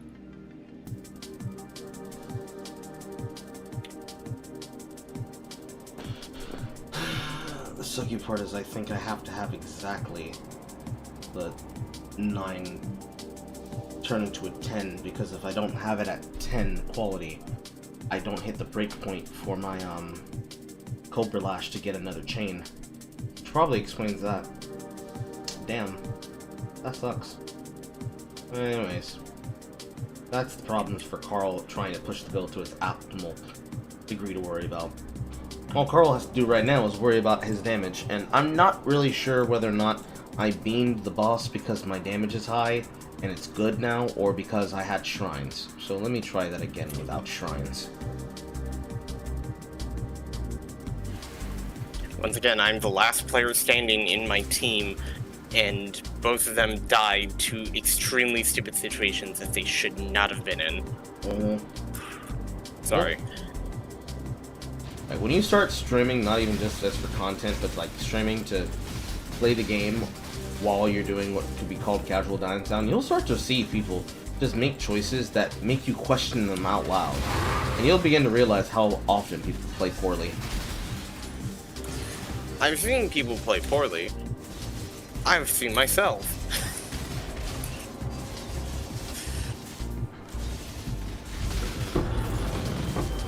I've seen myself play. I'm not exactly that great. I'm probably... Like, a lot of people used to consider me, like, really bad. Like, extremely bad. To the point where it's like, oh, you're not... Like, they basically said I'm not that guy. But at this point in time, it's kind of like, maybe I am him. Because it's... And maybe this is just ego talking. Maybe. But it's like, the people that I can see actively understanding the fundamentals of like games and whatnot is me and X. Like, we will like actually look into something and try and understand it, or at least, or like just see what we can do with it at first, and then go from like, okay, let's see what we can do, and then suddenly, all right, let's amplify this. See how we make it like go like mad crazy. Get what I mean? Mm-hmm. It was that one Amumu Riven game that me and Dax were quite literally just in comms, and we were just going like, hey, I was like, hey, go do this. Hey, go do this. I'm gonna do this. We're gonna just completely go crazy. And for the most part, we did. You did see our mistakes, admittedly, but in those mistakes and in everything that we did do, we popped off. Dax especially, he almost got a penta. Yeah. Well, he actually did get an unofficial one. I always count unofficial pentas. I don't like the fucking kill tracking system. Yeah, but he got a penta. He got a penta. And me, I was just running around completely making sure that the enemy jungler did not have a single ounce, or at least tried to make sure that they did not have a single ounce of like objective play. And that's my go-to is like, I don't play that much for kills, because what's the purpose of me playing for kills if I can't really do anything in the game and then I just lose? Well, I tested out shrines to juice my fucking attack speed, and no, my damage really is just that high now. There's only one thing to do now, chat. It's juicing time. Hyper juice. Well, no, not hyper juice, but just... Is there such a thing as hyper juice? Yes. Actually, the Viridian Wildwood is hyper juice now. Oh, Viridian is... Oh, okay. I see. If you get enough wisps over the number of 4,000 with at least 2,500 and 1,000 in 2, you will feel the DR and you will see the drop loot. But it has to be an amping of your primal and or your wild with your vivid, because the wild is what's giving them projection and the vivid is giving them, I think, chain, but the primal is giving them crit and crit multi. And with 3 forms of DR, you really feel the inability to kill the enemy at times if you don't have a way to penetrate. Before, I didn't have an on-hit curse, now I do. I'm pretty sure this on-hit curse is the basic version of Despair, so it's not giving me 30 negative enemy resistance, but it's giving me enough enemy resistance that I could probably feel the difference. I did that with returning projectiles, so it's not my full damage jewel setup, it felt okay. But we'll really see how it feels when I juice the map from start.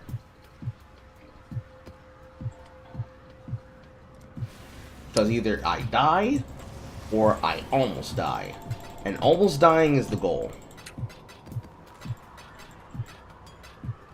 I want to be able to deal just enough damage that I feel like I'm killing them within the time limit. Yeah. Which, that's actually kind of cool. Then you can hyperjuice. That's nice. But, yeah, previous conversation, it's like, yeah, no, it's like, Chris at least has some sense of, like, understanding. But the issue is that he wants to be as good as the other people that he plays around, and he kind of, and the reason why I say that, like, oh yeah, like, he's good, but, like, he has this issue of, like, trying to imitate certain things, or just flat out lie.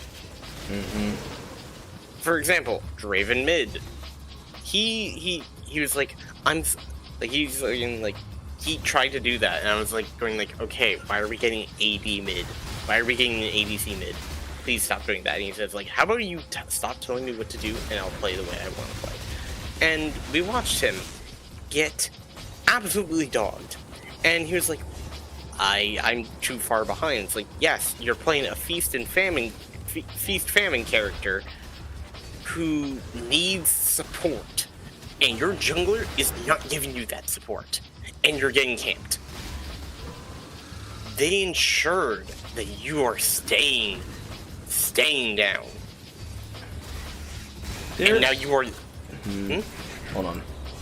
My active league brain is trying to speak to me through the goonery of Path of Exile. There is a world where you can make Draven mid work, but he has to, 1, be respectful of enemy jungler, 2, he needs to play to survive. He can't play to dominate. And 3, most importantly, whenever it looks and feels like someone's camping him, he needs to just accept that he's being camped and just lose gracefully. He doesn't need to dominate the lane.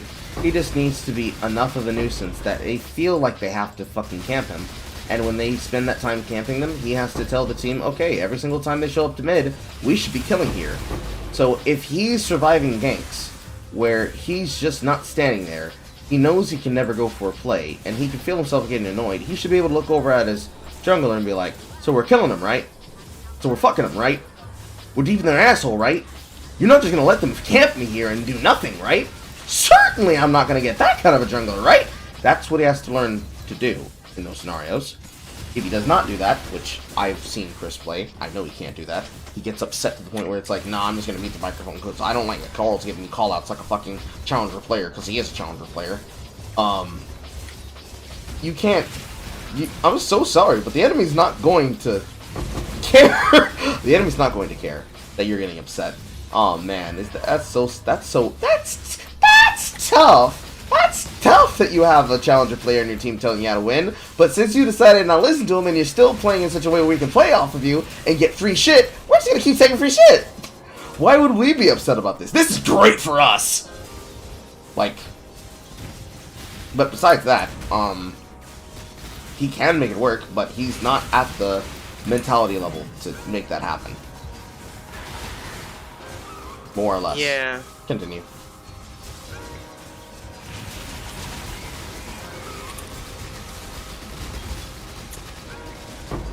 But yeah, no, it's kind of like... He's not at the mental. 2, he also has a moment where his own ego shows, and it's kind of like, well, okay, well, hold on, pause. Why do I have... Well, why must I help you in your time of need? Like, what is my goal here? Just casually noticing you're picking up on vocabulary, but continue. I mean, it's helpful. True, though! I take people's vocabulary, I take things that are useful, and if people get upset, I'm like, okay, my bad, I'll stop, I'll try and refrain. but at the same time, it's too useful to ignore. Of course. There's a situation in the conversation where you gotta stop what you're saying and be like, hey yo, pause. What do you mean by that? And then you can continue forward. Especially when you have a thought that you really gotta get out there. Ooh, Lord have mercy. That man's defense went to 0. Oh, really? What happened? His health bar went from a little bit of a tick to completely eviscerating within the span of 2 seconds. And it was an induced. But this wasn't truly a giga juice. I got unlucky on my wisps. It's a moderate amount of juice. The amount of bullet hell that gets on the screen when you're using returning projectiles increases the chance that withered on hit takes effect. And when there's like 50 billion projectiles making their way onto and through a target, sometimes they can start proccing withered all at once.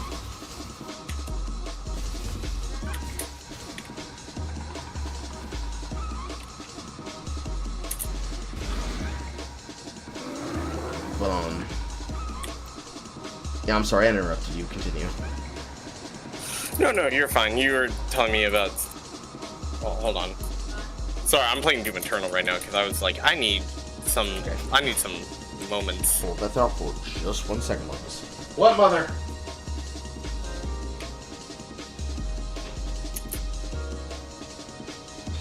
Okay, continue. Pardon me? I had to step out the room for just a second. Continue. Oh, sorry. I was in the zone for a moment. Where was I? Sorry, when I go into a rip and tear state, I lose all focus and I'm just like, you know what? Let me just kill everything in here. I'll shut up. Mm-hmm. But what were we talking about again? You were talking about Ninja and his refusal to know when to let sleeping dogs lie. Yes. Oh, yes, and Chris. I remember. Hold on. Let me turn down the audio of this game.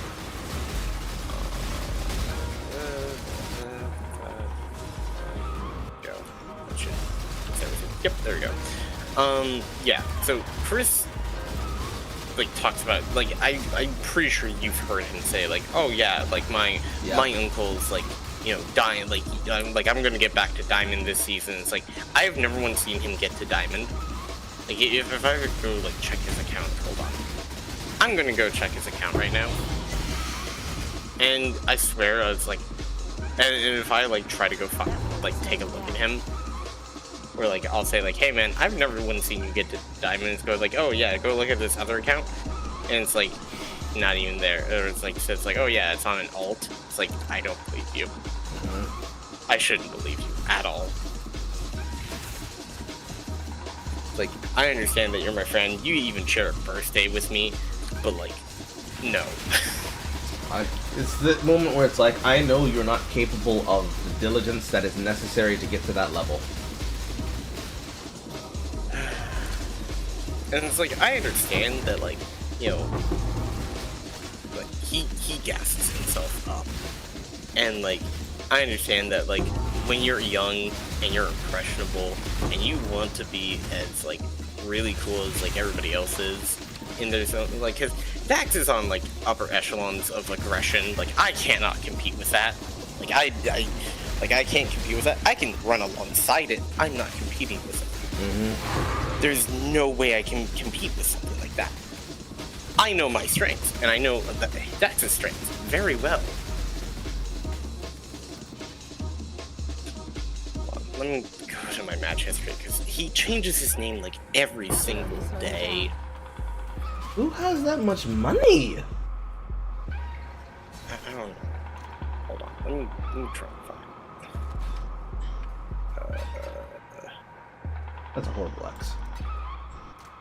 Yeah, he's Miss Q. Yes. Okay. P.GG. No, he doesn't. That was hyperbole, by the way. It was like, but no, he changes his name every once in a while, and I don't really like it. 121 LP. That's him. There you go. Hold on. Where can I find...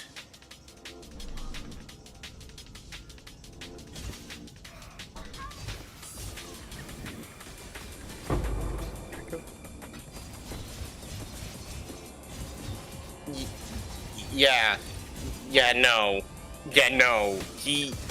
Hold on. Show more past seasons. Please do. Show me past seasons of just ranked. Okay. Season 1, nothing. Season 22, nothing.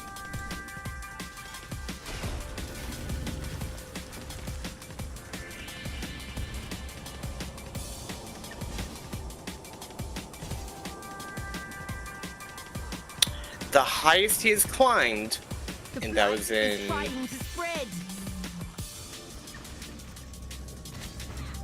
The highest he has actively climbed is Gold 2. The blight is trying to spread. Well, let's put that into actual terms. Since the majority of the player base is somewhere between Gold and Silver, that's not a bad number to be. But if he has the level of braggadocio that he has, you can't be claiming, "Aw man, I can get back to Diamond this season," because now you have to get yourself to Emerald, and that's all the fucking Diamond shitters who are too lazy to be consistent and are not willing to play their best. That's a very hard way for you to play, buddy. You're gonna struggle for a while, a good while, and that's if you are willing to accept that you have to make some changes to your builds and some changes to your outplay, but more than likely, and some changes to your mental. Yeah. Mental, champion pool, what have you. That's not gonna happen. Not for him. Not unless he really applies himself. Even at trying at like my half best. We got there together. We got to Platinum 1 with that account. But if I wanted to go further, I know I'd have to fucking start grinding seriously, and that's not fun for me. Where I have to play serious, but I know I'm having to deal with fucking... I don't want to fucking go to what the jungler called because I decided it's more important for me to stand here for an extra 2 seconds and be late to a rotation. Like, I don't want to have to play the mid lane or the top lane, and ah man, look, it's Mr. Jungler, I've decided I'll be there in a second, right after I decided to clear this camp, and because I cleared this camp, I am now late to the play that you called me for 30 seconds ahead, so I was in position 30 seconds late. And aw man, I don't see the opportunity because I'm a bad jungler, so I don't know that I've already fucked it. Like, I know for a fact that's not going to make me fun to play the game. I know it's going to make me annoyed. I think there was one time that I actually called Dax on a play like that, and I remember him getting upset because he didn't see how he could get there on time or how he could kill them as Camille, and I just decided in the moment, you know what, he probably doesn't see it. He's probably not there yet with his champions. He doesn't realize he kills. What's the point of arguing this with him? Because even if I show him that he can kill them, and demonstrate it, and we money match, or one-on-one, it's going to make him upset and annoyed. It's going to make me upset and annoyed because, bro, you should know how to do this. You're a top laner. There's no way you're telling me you want to pick up Riven, but you're not able to do the same performance with Camille. It's not worth it. It's not worth it. Yeah, not at all. What was this? If anything, it'll be the same situation with what you told me when we discussed how you felt put off about me trying to get you to play the game when I was trying to look out for you before you got to the situation where the market is right now. And boy, is the market shit right now. Oh, yeah. Like, he's gonna get there on his own if he gets there. If he doesn't get there, good luck. If he does get there, good luck, beloved. Like, I can't do anything to make it better. All I can do is brace, and then once I'm done bracing, come back once the dust is cleared, say, what is serious form of alchemy? Some real black magic in this bitch. Like, I gotta just Erratus the bitch. Yeah. Erratus, by the way, is a really good roguelike. It's reverse Darkest Dungeon. Really? Yes. You play a necromancer that has 4 talent trees, and you're trying to climb from the bottom of the dungeon to the top of the dungeon. The DLC has an extended additional 5th area. It's really good. And it's actually based around unlocks. So if you actually play the game well, you'll unlock more things as you go along, which then completely changes how you choose to approach the game. It's not to say you have to unlock everything to actually have your chance of winning the first time, it's that it allows for new depth of play. Avenues. Avenues play, yes. Different kinds of builds that you couldn't have done before because you literally didn't have them unlocked to you, etc., etc. It's very fun. I think it's relatively inexpensive, but I bought everything when it was on sale, so don't quote me on the price. I think I had it for like $30, $20. The DLC wasn't that much, and all of the holiday skins I think came with my bundle, but the holiday skins don't matter unless you like having multiple characters of a different type. This was a very bad juice too. Like having different characters and multiple types, because there are certain characters that have builds that once you choose their skills, you lock yourself into that tree. That's a really big circle that lock themselves into that tree, but you can always have a separate one that goes down the other tree, but you'll have to keep track of them, and you can name them, but it's better to keep track of them if you have different skins for them. I see. A small little optimization, but it's like not that big of a deal. It's very much drag, drop, put together your party, and then start the encounter kind of gameplay. It's not like if you forget it, you'll literally lose the game. But if you end up not winning, I don't think it punishes you that hard. But even if it did, you would just start the run over again, and you'd experiment more. Because it does reward you for doing that. Your unlocks, once you have new minions, are unlocked permanently across all new runs. Interesting. It's a fun game to play. But besides that point, like, it's relatively what people expect to do now. Some people try to get people to play their games because they want them to suffer like they've suffered. I would not bring somebody into Path of Exile if all I wanted them to do was to suffer like I've suffered. You just bring them into League. Yeah, you just bring them into League. If you want them to experience a real MOBA, you send them into Smite. Oh yeah. You hand them the Book of Thoth and you're like, good luck. Don't explain a single thing to them. Just give them the fucking community document and see if they figure it out. It's like, what do I do? Either they'll discover Nika and they'll discover Final K, or they'll just be sad.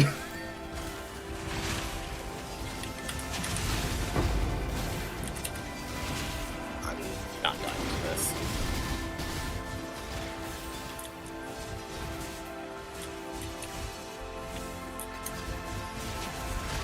I do gotta mention though, now that I have this fucking despair curse, I really can't notice them staying alive long enough to die in the backswing.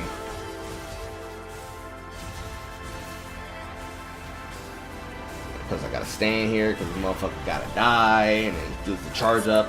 I really wish they would speed up the fucking Elder kill animation. And inside of Elder bosses, because it's a part of technically old content that's been updated to new content basis, there's a animation that plays when the Elder kills the map boss that you're inside the map of, so he can summon you to the arena of his 4 guardians.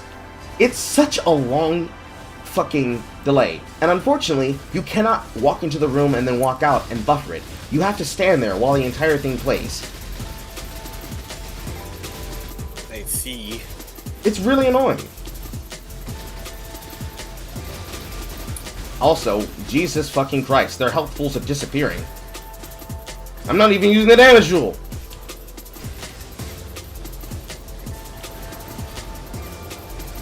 Now I gotta Giga Juice it. I got to know what it feels like. Fortunately, that took all of my fucking shrine, and I don't get to go into my fucking... I don't need to go into my goddamn thing with my covetous shrine. God damn you, Elder! God damn you. Me lucky the chain gun.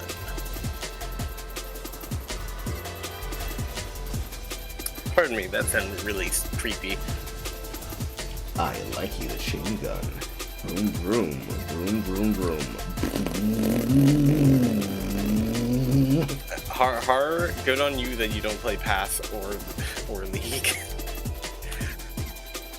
I don't play either one. See, I think you'd like it, Cora. This game can be very, very good for a player like you. Because if you play in solo self-found, and we just watch your journey, I feel like you'll have a fun time. I won't even sit in your chat room and spoil you if you chose to play it on your streams. I would just watch it through the comment section and just start making memes and jokes based on what you're doing with your build. If there's one thing this game gives, it's great thumbnail opportunity. Because since you're putting together the builds your way, you can have people draw art and shit. It's one of the things I should start getting my artists to do. I say my artists as though I have them on standby, but there's only like 2 of them. And unfortunately, I've not given you art yet. I should. I really should. No, I wouldn't. I don't purposely play time sink games. I get bored. Fair enough. To each their own. See, I've played the mother of all time sink games because I myself have played Warframe. And good God, that's a time sink. Like, that's hardcore time sinking. Unless you know how to play the markets.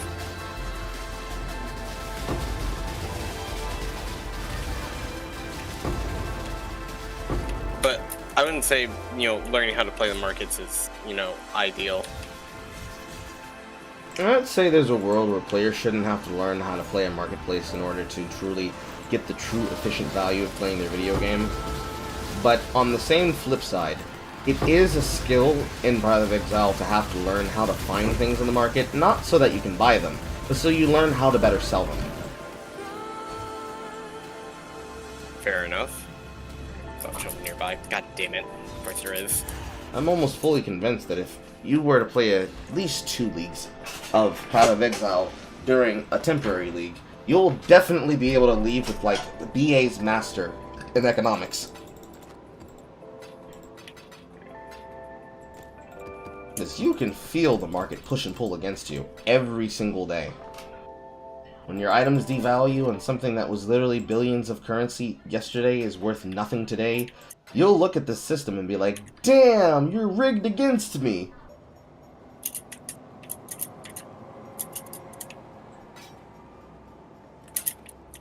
But me, if I was playing non-trade league, but me, I just sit there and I'd be like, for real, for real.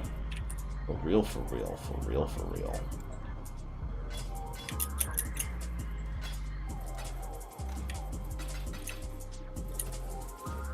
God, I love ripping and tearing. Maybe I do have a lot more pent-up rage than I assume I do.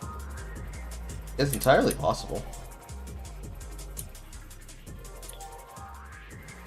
I mean, there's a reason why I like to play, horde shooters. Because, there's something really, really entertaining about just seeing, one of many, what's it called? It's really fun to just watch, dozens upon dozens of enemies just die with a single, either with a single, hit or, otherwise. It's really fun to see that. True. Because, I did that. I have now officially demolished, I demolished these, mobs, and it's just wow, that's really fun. What else can I do with that? How the hell do I get up there? Oh. I have to do this platforming stuff, because I like Doom Eternal, but at the same time, good God. It can be a living. Ew, vulnerability. Granted, I need to test my survivability in a crit multi-map. Greater control, moving control while in air. It actually could be useful. Here's how long. Reboot.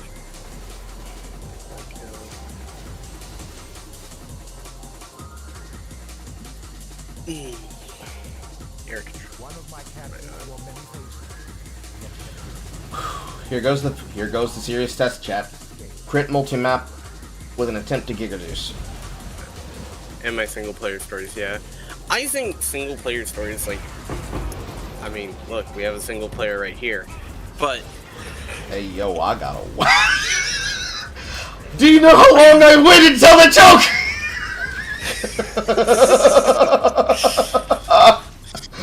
Oh, amazing. But anyways, but no, I think single-player games are pretty damn good, and the fact that somebody said, oh no, there's not a market for that is so tone-deaf to how things work in the industry, it's crazy.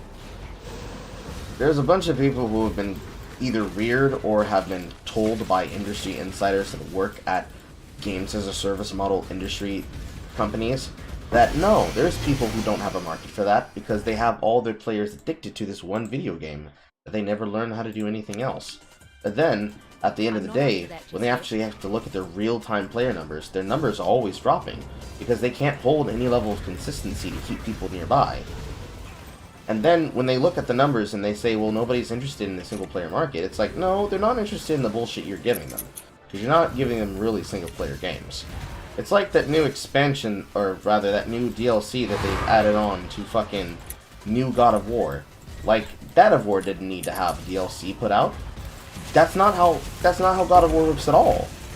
Not on any serious level. Like, you make the content, and then you put it out, and that's it. Why wasn't the game complete on launch? Why didn't you have the shit ready to go? They'll spend more than enough time working on this shit. You didn't have any ideas before then? And the thing's not even a true fucking DLC. It's more like a roguelike mode. That took you guys that long to produce? Really?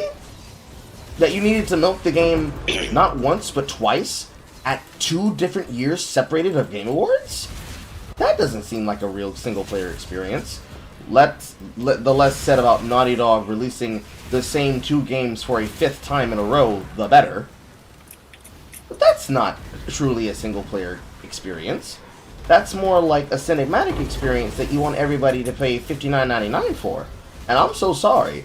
I'm not gonna buy a system that only has 2 games to buy, and it's the same game released 5 times. I'm so sorry. I can't do it. Todd would be proud. Todd would be proud, though, unironically. Because if you look at the business model for things like that, they're believing to themselves that that's the market.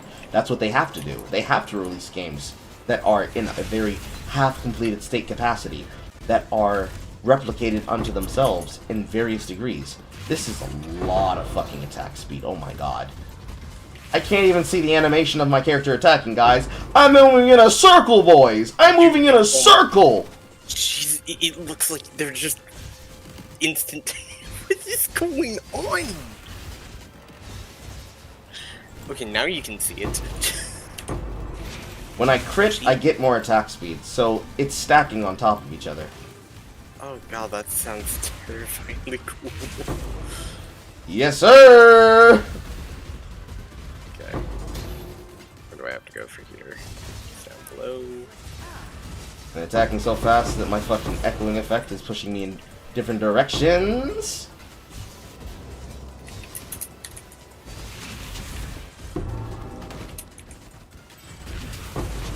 They quite literally evaporate. And they're dying so fast, they're actually causing a little bit of processing lag. That's what that slowdown is.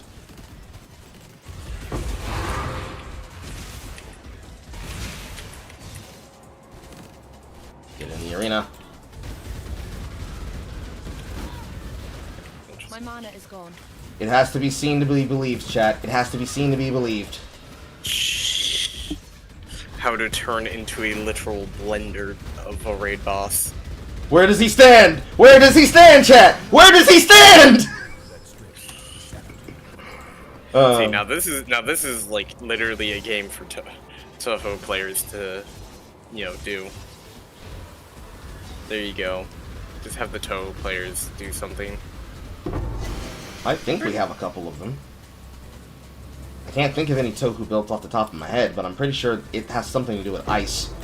Ice crits the hardest. Does it now? Yes. Because shattering effects will deal damage in AoEs, and Herald of Ice will combo in such a way where shatters can create shatters that create shatters that create shatters. You could have an entire map get cleared with both Chaos Pop and Ice Shatters. As long as you have some kind of explodey to activate the chain. Yeah, that's all you really need. That's why Flicker Strike's so crazy. Because Frenzy Charges can be used with something called Ice Bite, which gives them additional damage for the amount of Frenzy Charges. So when you stick that into a build that's being used on a Raider, Raiders will have the highest capacity to have the maximal amount of charges at any one time. Then if you get Arn's Anguish, which is a belt that changes your endurance charges into equal amounts of chances to deal 3 times damage, and you get enough crit modifiers, and you start amping your crit mod, by the time you get to 350 and you have a crit rate of about 60% without Nightblade, I'm doing this with Nightblade on a claw, but without Nightblade, you basically just shoot everyone and they all die. Because they can't, they literally can't move away from each other fast enough to not cause a radiating pop effect. It's fun as hell. My brain is too primitive to understand mechanics like this. I wouldn't say, like, it's like, oh, it's primitive. It's just more along the lines of that, the fact that there's learning curves. Yeah. Learning curves are a thing of... Learning curves are a crazy thing to have in games because they are extremely fun when you learn them, but when you, at the beginning, it's like, how do I tackle this? What do I do? What can I do? And it's like, well, there's multiple things to do. It's how you go about them is what matters. Yeah. But you go, how do you go about that? And then it becomes a game of, well, as Carl described it, you make your own adventure, in a sense, when it came to, like, the maps and the atlas. It's like, this looked daunting, and I realized, like, this is not actually that daunting. I think it's something that my architecture instructor, Clayton Graham, once told me, which is that if you overthink about a problem, you're going to make the task so daunting that you trick yourself out of even being able to complete it. And really, you need to just break it down into bite-sized pieces, something that pretty much any math instructor tries to teach their students to do, even my sister to her students. But you just break the problem down into smaller pieces and you understand it from there. If you scroll all the way out on the wheel and you're like, oh my god, I gotta learn all these things, oh man, I will never get this game, you're never gonna understand. All you really need to do is start from the first fucking node on your character, and it's like, ooh, I want to see what this character can do. What can my character path towards? Ooh, life? Ooh, bows? Ooh, spell suppression damage? Ooh, elemental damage with attacks with crit chance? Ooh, flask charges? Dual wielding or holding a shield attack damage? Chaos damage? Where's the chaos damage node? Oh, it's on the other side. Chaos damage nodes? Oh my god, it's so much stuff! But then you really start parsing it down and it's like, well, I know what I want to do. I want to play with claws. So let me try the claws out. Ooh, here's some upgrades inside the claw mastery, which was added like 2 to 3 leagues ago, which has made the game even better since they added it. Ooh, claw masteries. Ooh, crit with claws. Ooh, I get to use the effect of this skill called Nightblade. What does Nightblade do? It makes me elusive and I can be able to avoid damage? Man, that's so nice! What else can I do? Once you get to once you get there, it's like your build's gonna take you on a journey, and it's gonna show you the heights of what you can get to. Build videos can only do so much, where that it shows you the snapshot of your true potential power. It doesn't show you what you feel like halfway there. It doesn't show you what you feel like 25% of the way there. It doesn't show you what you're like 10% of the way there. And all that comes together in the campaign. Like, if I didn't tell Marcus to get a filter, he would have been picking up items for the rest of the campaign. And he would have been like, Carl, where are you putting all this stuff? I literally am picking up so much stuff off the ground. And I'd look at him and be like, you picking up how much off the ground? But now that he has a filter, he's like, oh, I was just picking up actual garbage. That's why you were looking at me like that. Yeah. But sometimes some things aren't garbage. But you wouldn't know what's garbage and what's not unless you were given the opportunity to figure out what was good and what was not by actually looking at them and learning.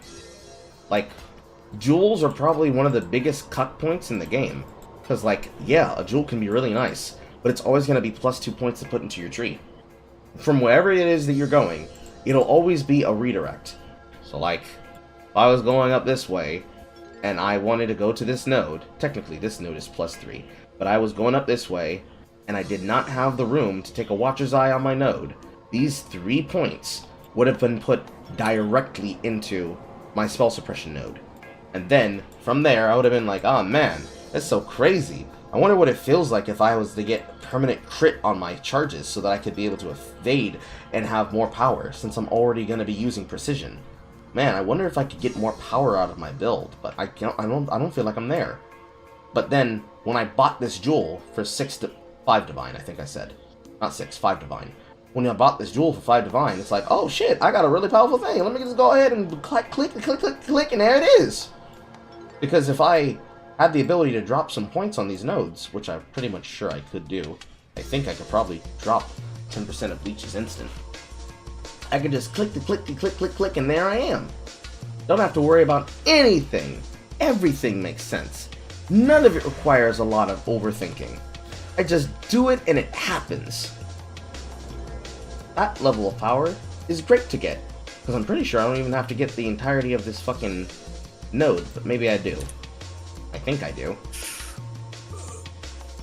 But the entire thought line doesn't even incur to, like, being like that.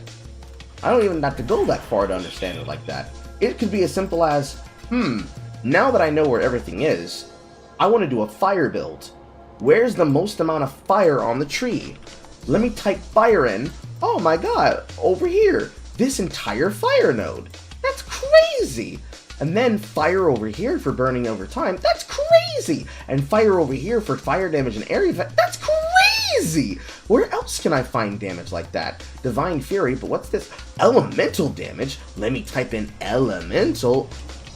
Oh my god, that's so crazy. There's so many nodes. From there, you just figure things out. Yeah, you could use Path to Building as a side achievement thing to like open up more things to you, because not everybody's brain works the same. So you're not like looking around being like, oh man, I can only see these things when I'm doing it. It's more like, okay, here's the nodes. Let's plan a build using this class, and let's do it without having to level the character up. Let's do it per breakpoint in the campaign.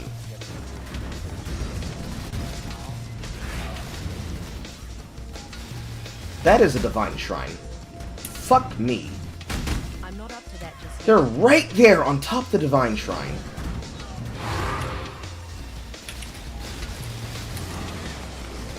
Let me in! Let me in! Let me in!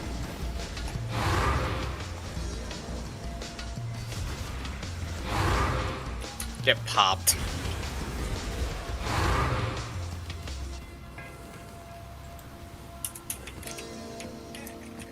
Well, they got off the shrine. Woven, were we, from threads spun in long dead stars, in its image, to take on the image of those who needed to hear its message. I try to remember its shape. Probably not the smartest thing for me to use the divine shrine inside the Wildwood, but then again, probably good, since this is Deadeye I'm about to summon. I don't like moving versus Oh, Deadeye. the music's playing. The music's playing. Come on, come on, come on! Sorry, in the zone. Nope, I'm wrong. It's K-Tash.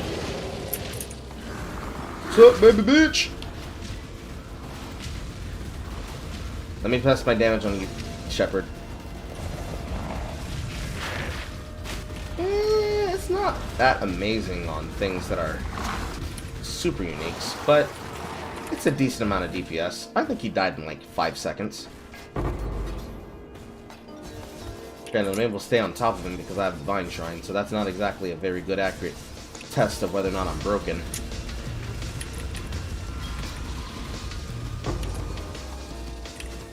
But I'll take it if I get it.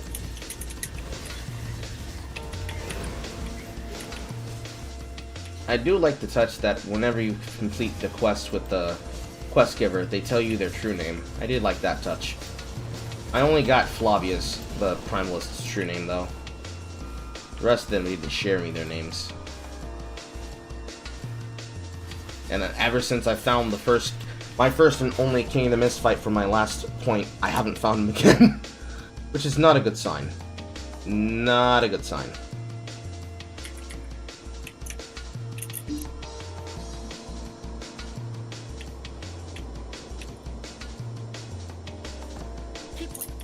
learning.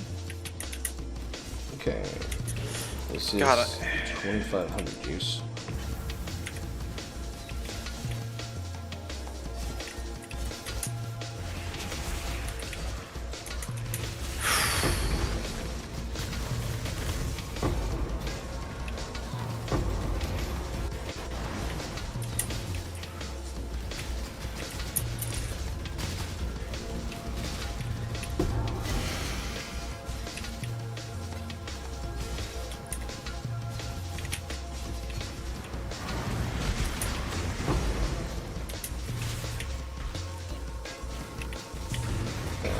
Take a hit on my flask effectiveness to increase my fucking drop ratio.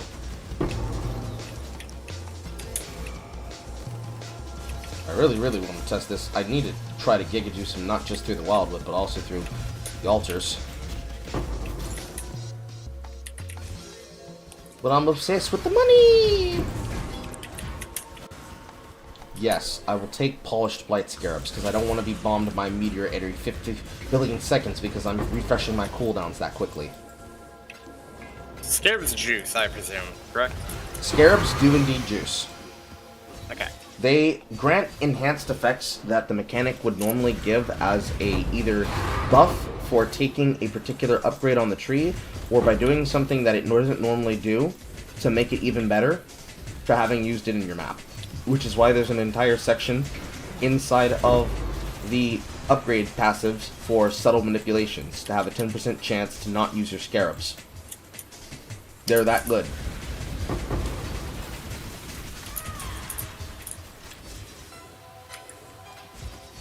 Because once you finally get to the point where you can sustain like the purchasing and the usage of your scarabs, you will have a noticeable uptake where your technique of choice will create more currency than you're spending.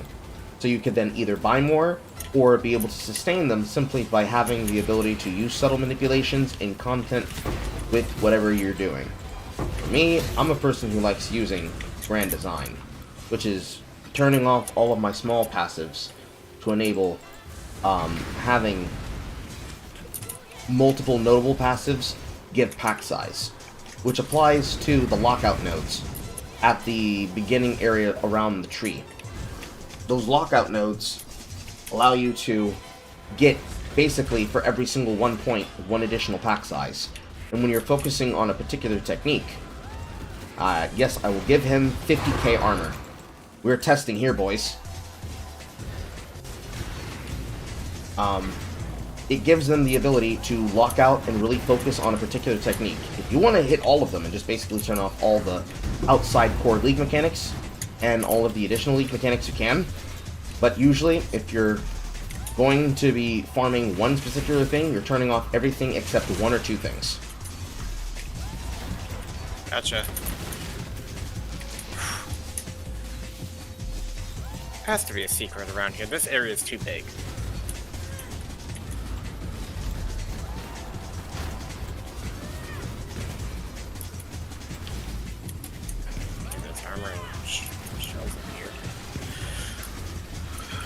Guess an arena is just an arena. Feels bad. Sometimes. If you're not inside of the labyrinth, basically most secrets are not secrets. They're usually by design. It's just that it's a very undiscovered part of the map. But in the labyrinth, the map will tell you if there is a secret hidden there, like a dark shrine, because it will show you the geography of the map does not fully complete itself. So you'll look around where there's very clearly an opening into the wall, and there should be a switch that will reveal the dark shrine, because you have to activate the switch to lower the wall segment.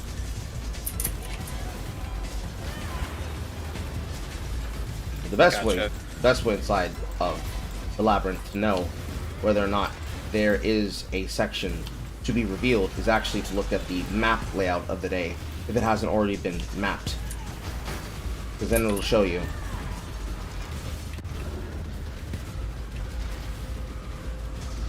Alright, boys, this one's a little bit tanky because I gave him armor. That's okay.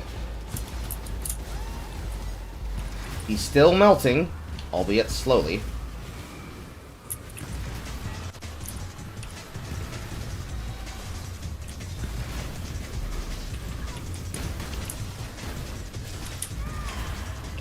you and kill you. I feel like they could technically try and make a Doomslayer kind of character in League. I would feel like they'll end up making it a meme lord, and it'll be fucking cringe. Yeah. If you want to be technical, Tryndamere is technically the Doomslayer character. It's just that literally too angry to die, and also one of the oldest, if not the oldest, League character and League mechanic in the game. Right-clicking the enemy. But then if you think of it as Atrox has been reworked, what, twice now? Yeah. Not really the person you want to be, like, the quintessential... Oop, that one was a pop. He critted my face. Now we go to the damage jewel. But not exactly the character you think of when you think, ah, man, the guy who's literally too angry to die and is also old, yeah, he's the Doomslayer guy. Ah, yes, the guy who meme lords every single time he's talking to new characters. Yep, The sass master that is Atrox is certainly the guy. Yes, he did want to use a bow. He did want to use a bow, Atrox. He wanted to use a bow. Even if you didn't like him using a bow, he's using a bow. Leave Varys alone. He doesn't even have the double A. Leave Varys alone. Like, they have to really commit to an idea. But whatever idea they commit to, it's going to feel like an edgelord. Because that's what they've chosen to do with a lot of characters. They've made them into edgelords. You can't take any... Yeah, you can't take any character seriously.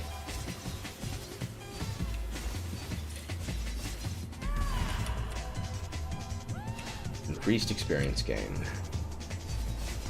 First with temporal. Also because most of the Doom Guide stuff is kind of, well... Not talking? Yeah.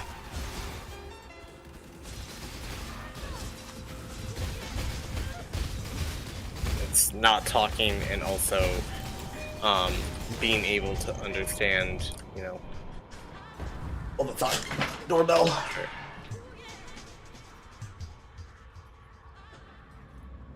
Slayer get over there.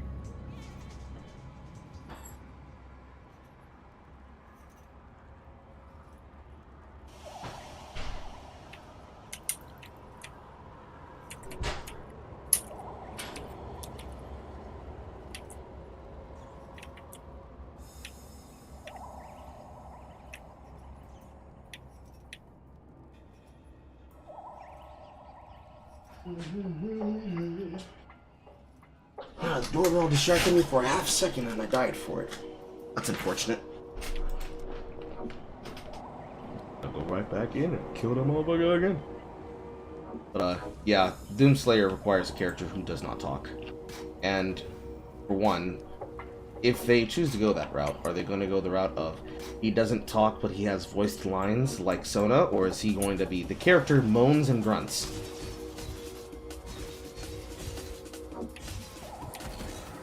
Or are they going to go the angle of cucking out on making him a fully mute character, and are they instead going to have him voiced by a side character?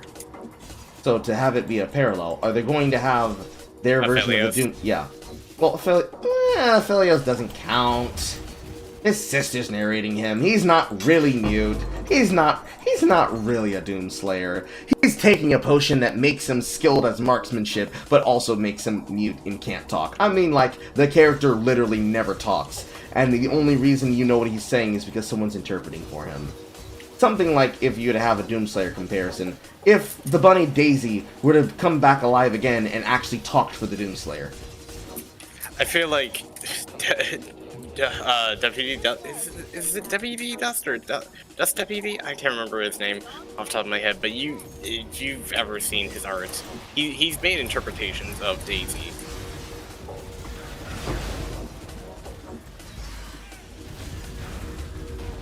But yeah. It's very...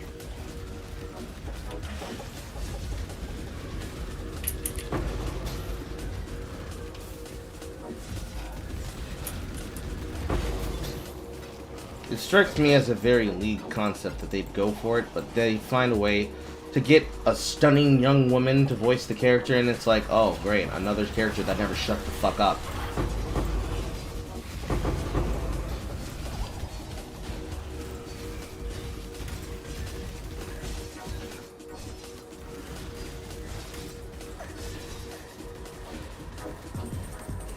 And then there comes the downside. If they make him into a character who's supposed to be so angry he can be able to ignore side effects, does he end up becoming a new Trendemir that everybody has to be concerned with, or does he become a new Jax that everybody has to be concerned with? Will he be so good that he's busted? Well, we definitely juicing now, boys, because I'm dying to fucking melee attacks. I might have to skip this boss if I don't kill him outright. Like, if they end up making him too good, it'll become yet another 200 years of design champion. If they make him dog shit, what was the point of even fucking making him? Other than fan service. And or a writer was on board and wanted to make the character. There's no upside to doing it. And then at the end of the day, you're still doing a meme character because you're only doing it because you understand the concept of the Doomslayer. In the sense that you know what the Doomslayer technically is and could be.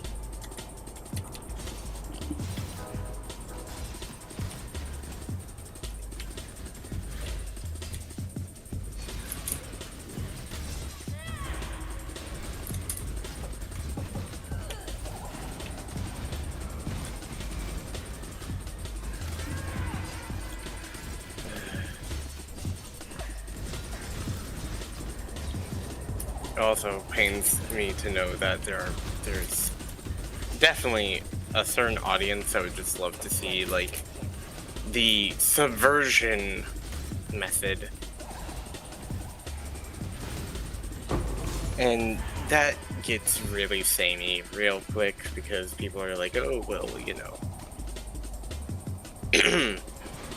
You know, the subversion, it's like, oh, haha, it's so cool, it's so fun. It's like, the reason why sometimes subverting can be fun is if it's done in a fun manner where, you know, we're able to see the collection of that. Or, like, we're able to see, like, it, and it's, like, actually plausible, or it's, like, actually, you know, done in a fun way.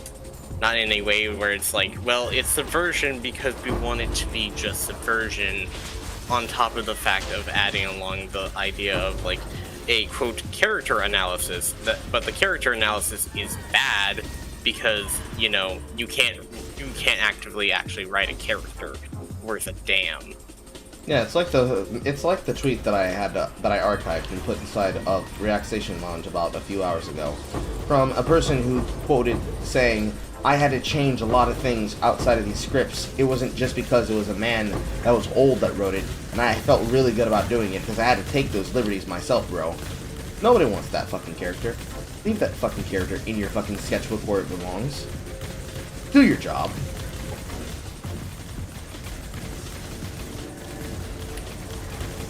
Yeah.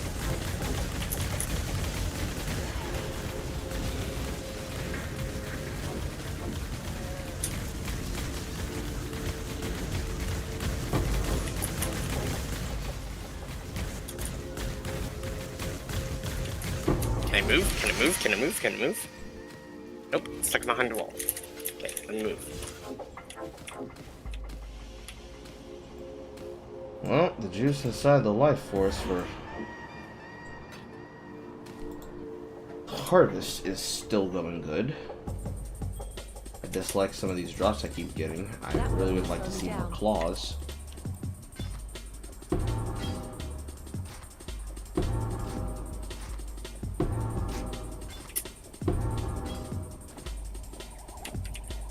.96, 17% chance to suppress damage.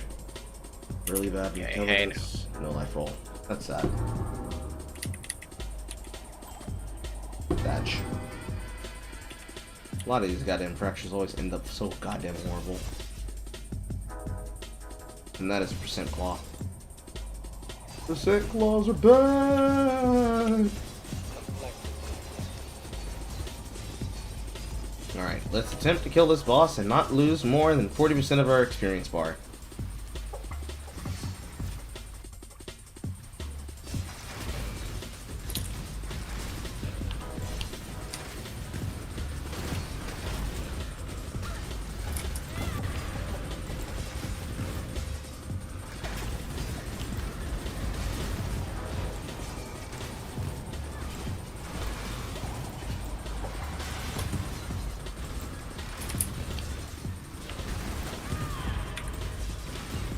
boy, do I need Culling Strike ASAP. I'm not up to that just yet.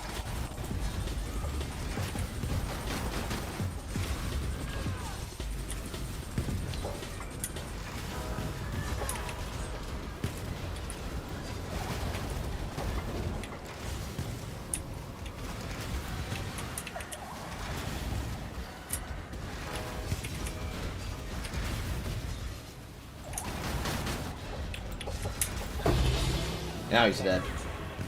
That stretches the sanity. Do I need anything from there? Destroyers and wind. Put a rope. I want to do a fucking conversion. Chest. That's about it.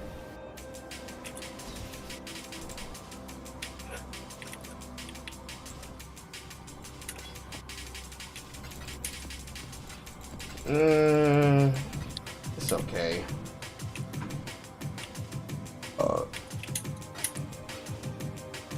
If I keep within reason, I'm relatively invincible. Not relatively stretching it.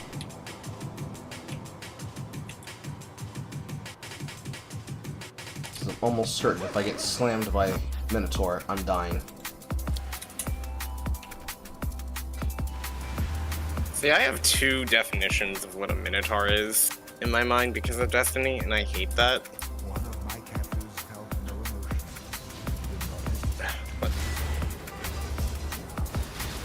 With the lore of the Shaper, his guardians were people who basically tortured the shit out of the man known as Valdo Caesarius, and he basically did unspeakable cosmic things to them. To this Minotaur, he made him feel nothing but excruciating torture and agony, so he put him in a state of unbearable emotional pain, to the point where the guy basically tunnels under the earth just to feel satisfaction from the infinite torture.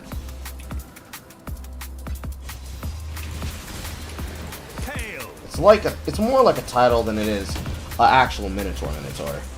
But he is wearing a particular helm that makes him look like a mythical creature. Okay, so, alright, fair enough. I guess there's now three. Because, once again, I'll support it about Destiny. Destiny's Minotaurs are not Minotaurs at all, but in fact are just robots. Basically, there is a race of robots called the Vex, and the Vex are all named after mythological creatures. The thing about the Minotaurs that makes them so great and so fun and annoying is quite literally the fact that they have shields, which if you match the elemental shield type of it correctly, you deal bonus damage to it and they explode, but if you don't, it takes a while. That's one. But two, they teleport. And they teleport relentlessly.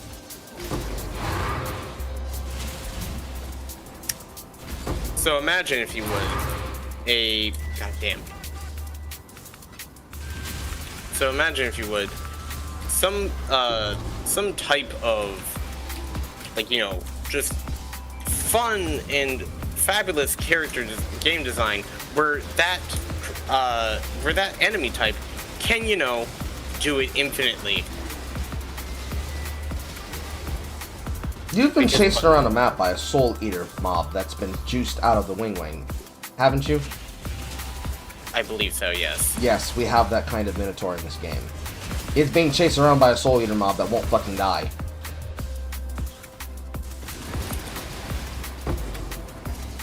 It gets annoying really fast, especially when they just won't go down. It's even worse when they have life regeneration.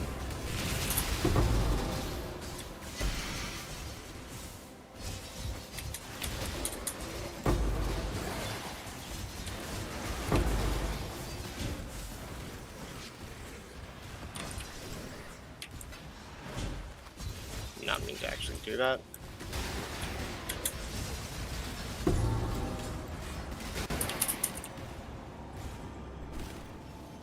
Get shanked.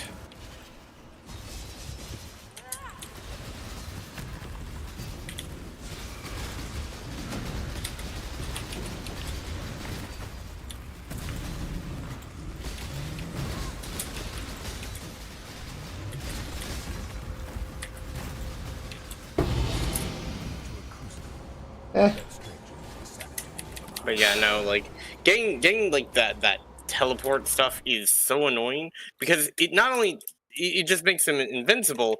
It's like, wow, cool. I can't touch you. Plus, you're also like you have a grenade launcher. Oh, that's so cool. That's so fun. That's so awesome. Mm-hmm.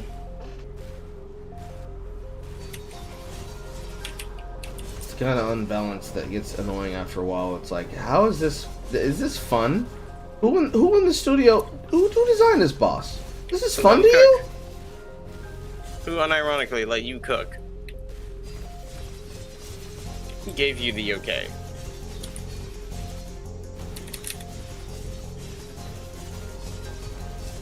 Oh, Denig. If only you guys had better fucking expedition nodes.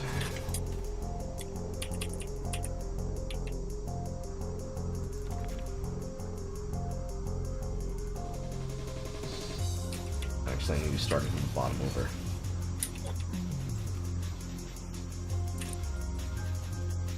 Are you sure about that one?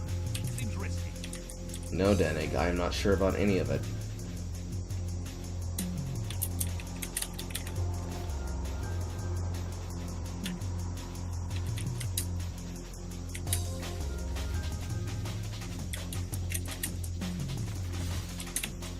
Yeah, that's not that bad.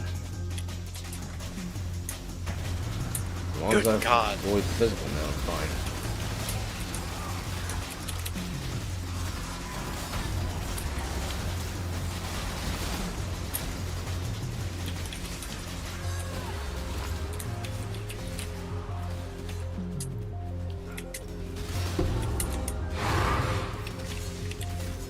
Please tell me that's an expedition. Thank Christ, finally! Glorious. God! About 10 encounters without a single one.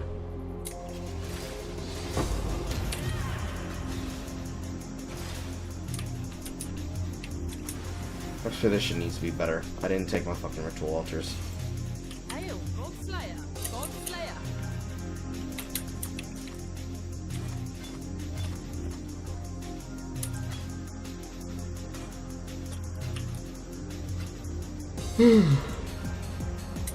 Without nodes, expedition just feels like straight ass. That's even for the good ones. Danig's not supposed to feel like ass. Chunjin and Rock definitely aren't supposed to feel like ass. Fuck Gwen.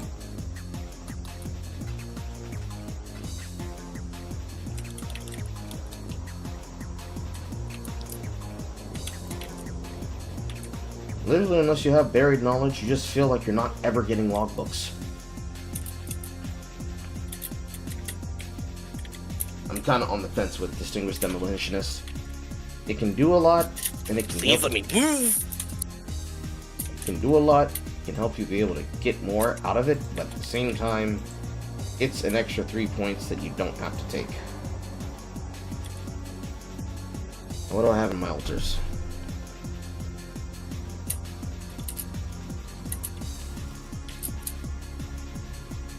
Holy crap. That's actively annoying. Good amount of my stuff. That's unfortunate.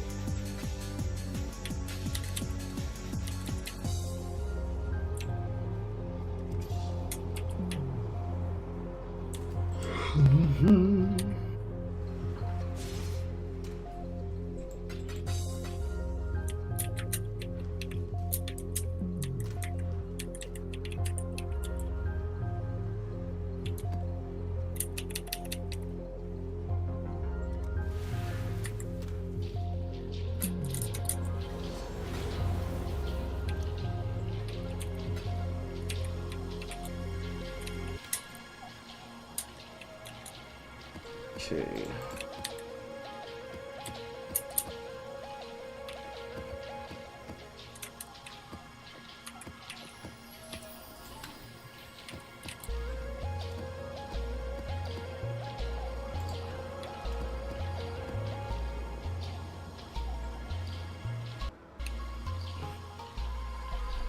One of my captors fell from the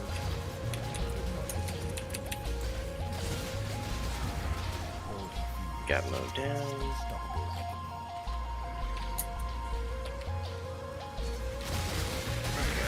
I got reached there.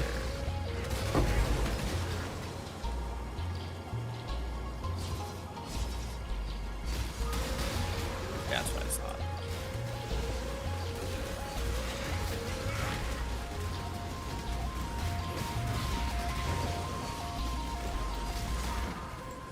Oh. I'm not up to that just yet.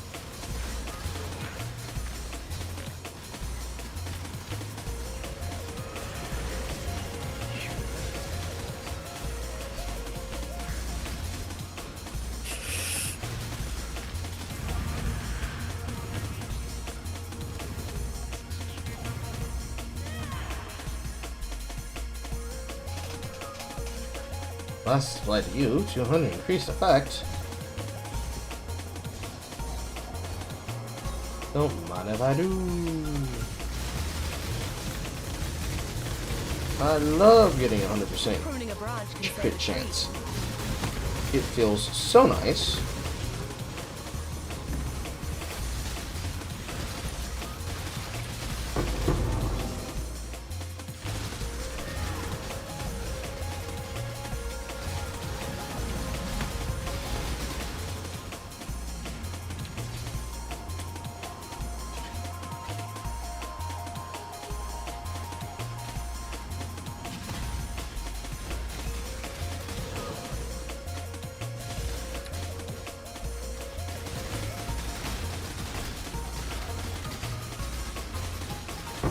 I like how they made the UAC in Doom Eternal just like, oh yeah, hey, we're spokespersons for the demons.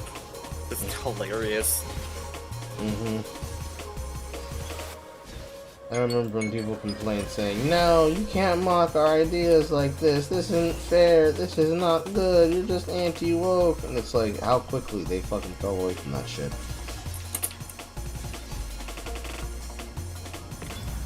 Mostly everybody found it gay and annoying, but they just basically stopped once they realized there was no reason to fight back against it. But then again, how often do people replay Doom Eternal if they're not playing through the Ancient Gods DLC? Yeah, it should be fair, that DLC is pretty good. Pretty sick. It's a pretty good DLC.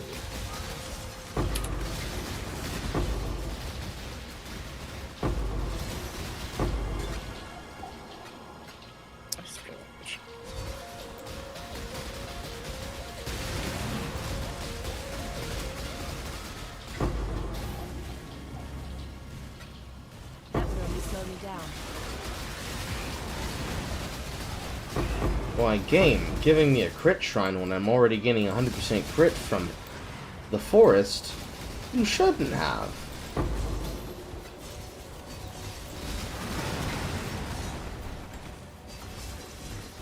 Shrine nodes are so great, but at the same time, you miss the power of them when you're fighting something that doesn't have the ability to have a shrine spawn. 20 type of demons with...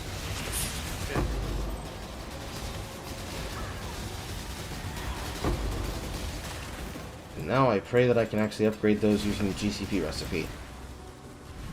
Because if it's one of the jewels that can't be upgraded using GCP, I'm probably sad, and the technique I'm going to use to try and earn a little bit more chaos on the side is not going to work well.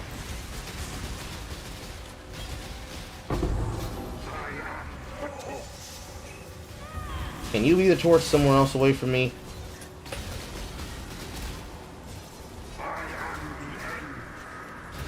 Can you be the end somewhere else away from me? Thank you. Kill that mob. I hate Pantheon infusions.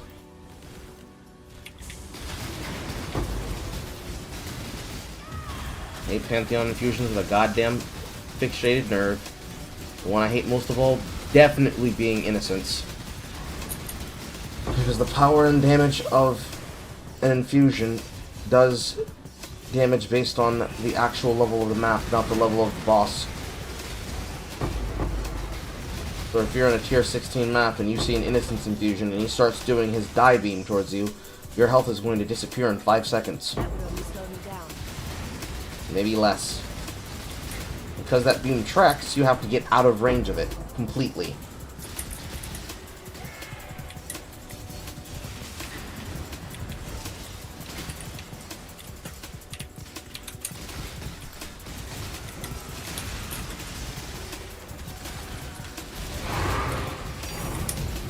Hey, another divine orb. I love those things.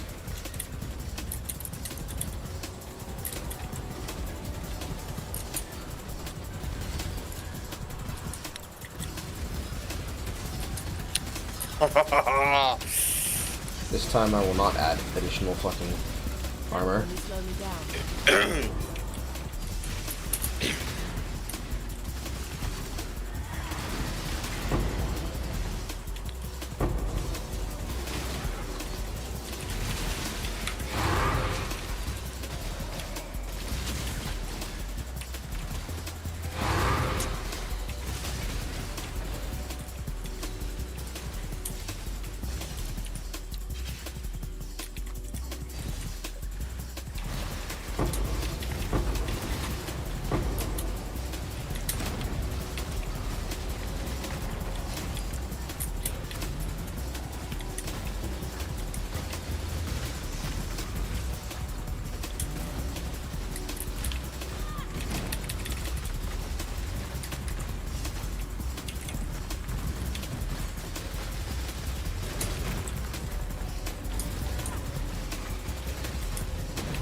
Well, even with a little bit of juicing and a little bit of DR, I can still shred through them. It just takes time to actually get the wither stacks up.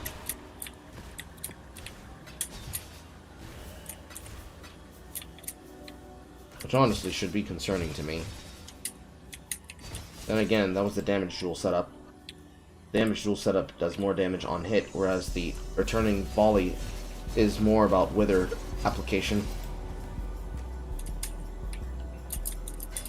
Sometimes I feel like it does more damage, but only because wither uptime is important. At least in my personal opinion. If there was a way to guarantee wither on hit, that'd be different.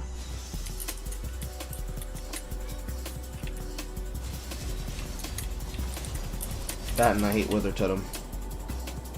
Boy, do I hate wither totem like a fucking maniac. They're not... Well, it depends. Wither in totem is guaranteed. Wither on hit totems have a higher potential chance of applying and act as a better tank buffer, and they only require a 3-link instead of a 4-link. Because you want faster casting. Because Wither is a spell totem.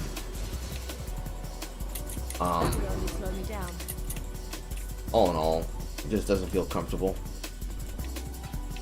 I'll probably have to switch to one and see if my damage creeps higher, which it probably will.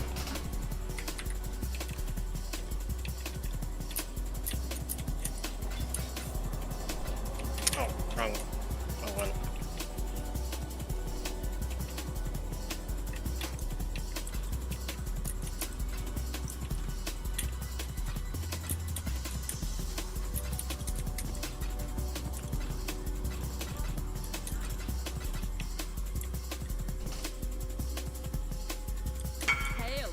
Let's see here. Do I have my jewels? Whether correct.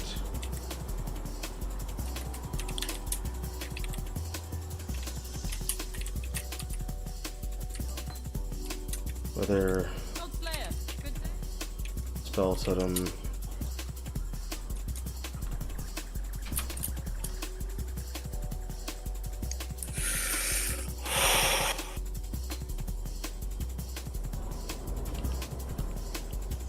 I sometimes forget to breathe while I'm playing this game. Oh, I'm Incubus.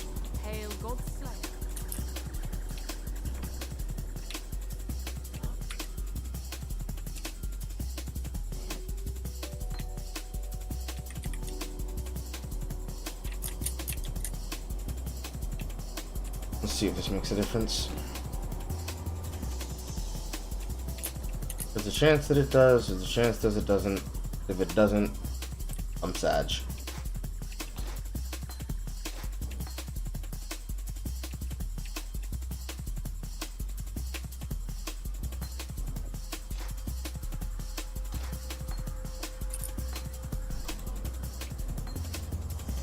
Where do I gotta go now?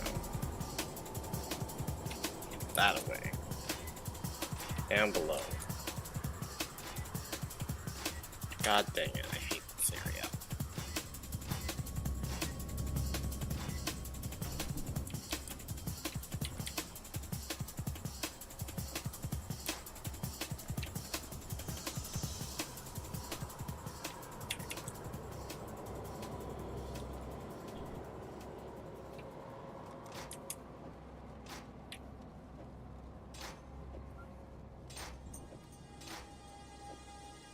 Is it just nothing but toxic water? Are you kidding me?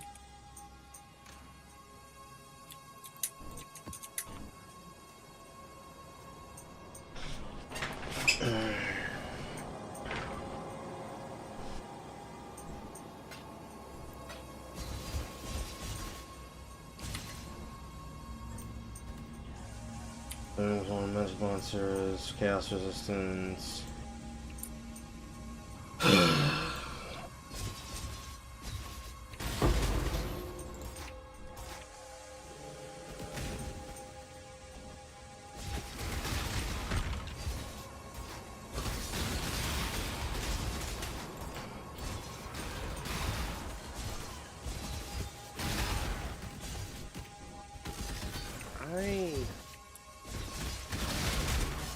Oh, I see.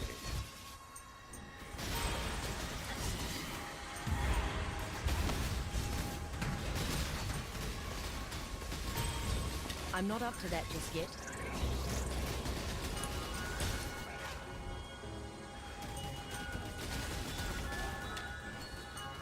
They're not gonna look and feel good yet. I can see the clear difference with the uptime of them. The problem is that because it's a level 1 for a while, it's just gonna have low health. That's just the biggest problem. It's gonna have a low health on the totem.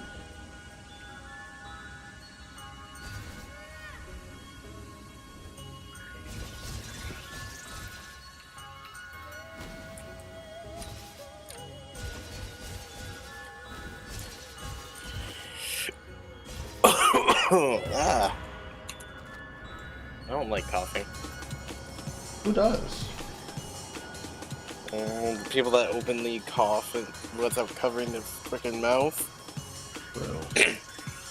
I hate that kind of behavior.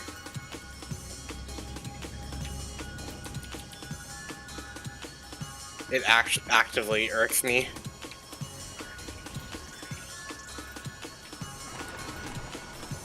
It's like, please, yes, do in fact, you know, do that.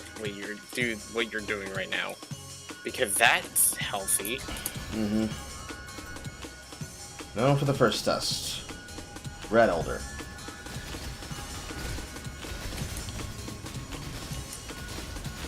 Because the downside is that Wither totems don't provide the attack speed buff of the attack totems. That's the first problem.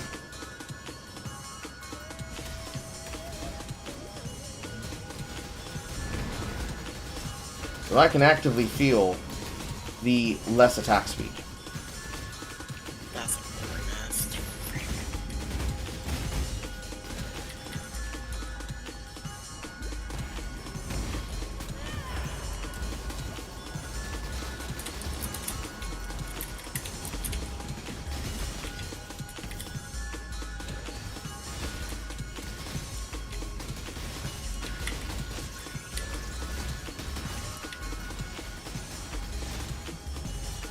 I failed it even though I killed the guy, whatever.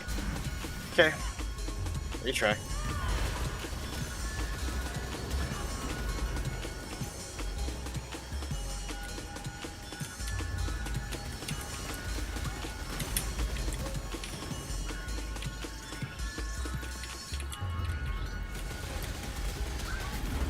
There we go. There we go. You didn't have to literally... I was literally in the glory kill animation and you said I failed. I literally completed it. I hate that. And I hate that Wither still doesn't have a trackable counter that shows you how many stacks they have on the enemy. Show that should, but you just have to guess. Interesting. It has a stack counter of 15, but every stack lasts about a half second. When you're using Wither spell totems, they guarantee, so every single time you see like a circle tick, you know that's at least one stack, and 3 totems can stack on one enemy very quickly. However, Wither on hit is much different, and there is no modifier that shows you. You can only tell that they have Wither because they have a effect on them. I'm not up to that just yet.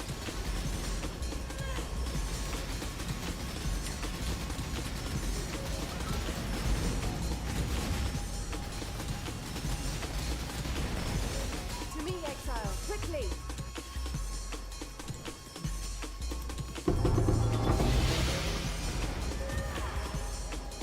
I still think the funniest line in Doom Eternal is, you can't just shoot you just can't shoot into Mars.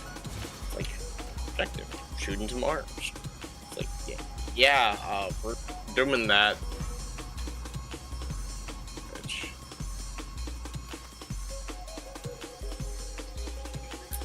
Thanks for the tip, game.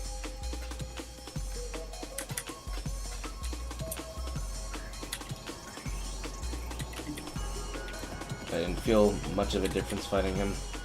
Now it's time for Shaper.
I hate whiplashes.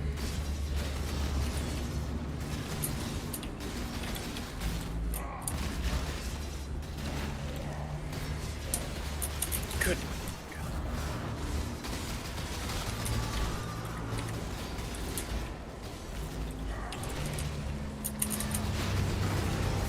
Nope, I can't use that.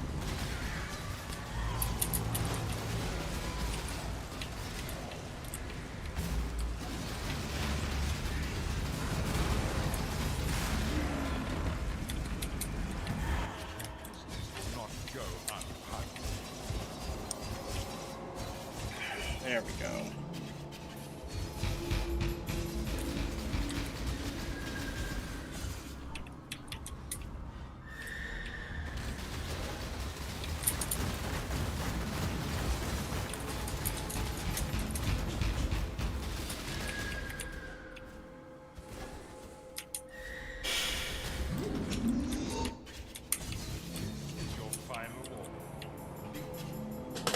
This.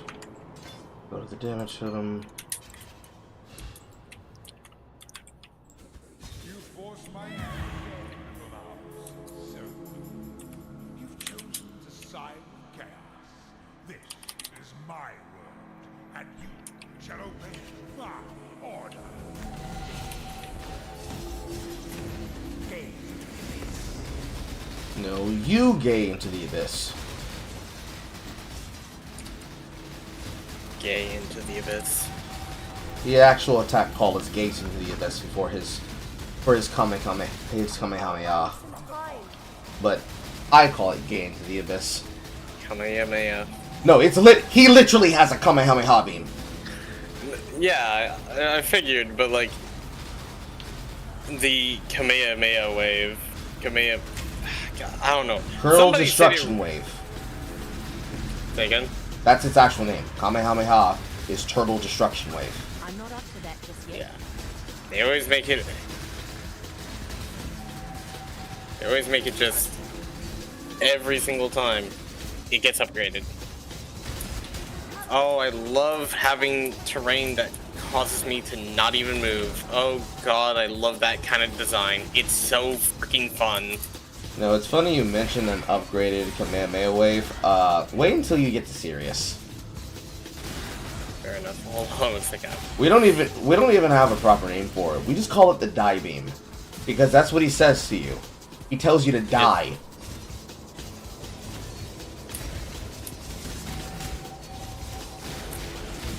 Why is it when I get close to this one particular enemy, it just starts spinning to winning like it's Garen? God, I hate that about this game sometimes. Yep, and I'm back to full health.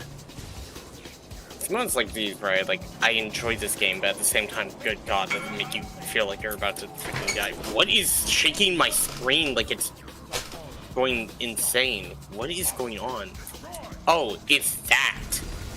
It's the freaking Mancubus having a seizure.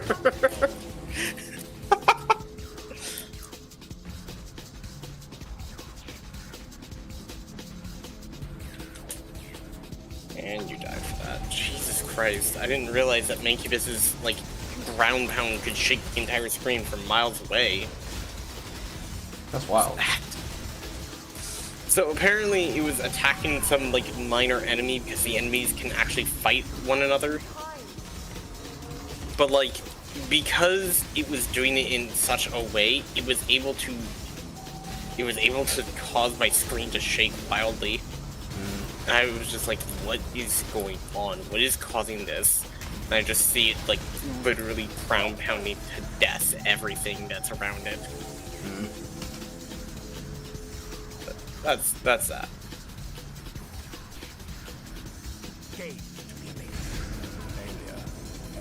He showed up off screen behind me. There's not enough time to react to him showing up behind you without being able to see the direction the beam's coming from.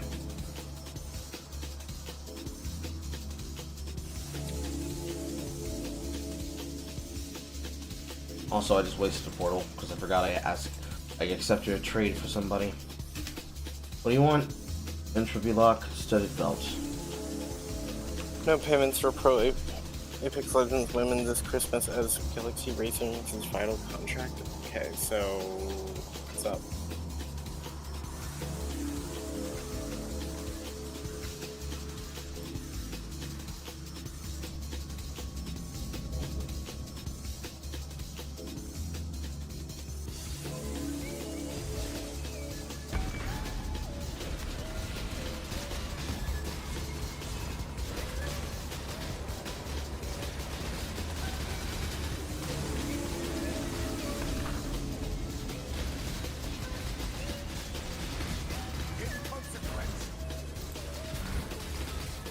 The fun part that I love is that once you actually defeat him, he turns into rice gum. Huh? Irrelevant!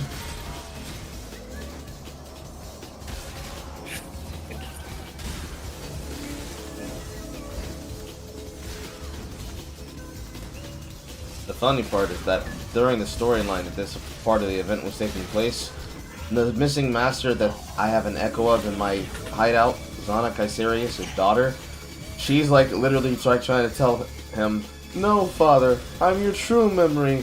These aren't anything." And he literally says to her face, "Irrelevant!" and flies away. Truly, truly, Father of the Year Award, right after Kazuya Mishima.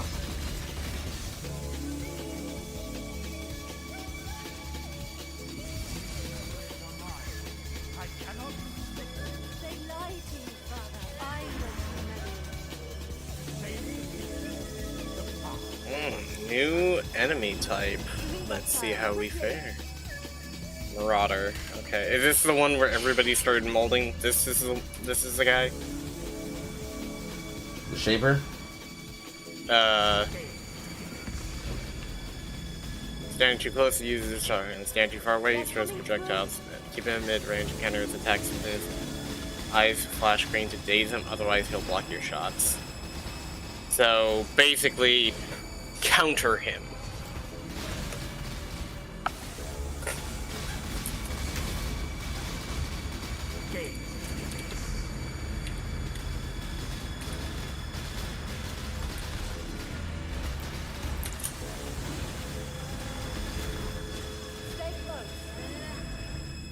Really, dude? 3 fucking... How many fucking fireball phases going you, motherfucker?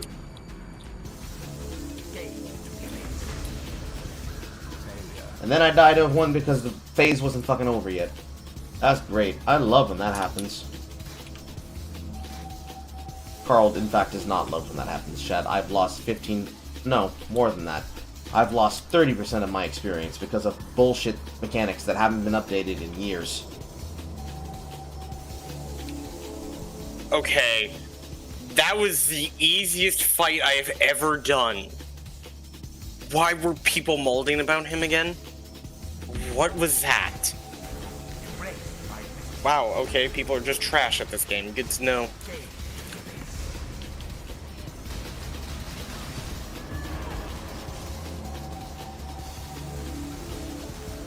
Okay, anyways.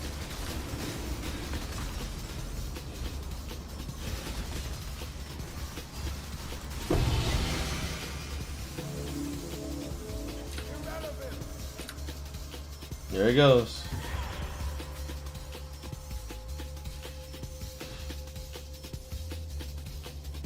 Is necromancy evil? That is a good question. It's not evil when I do it.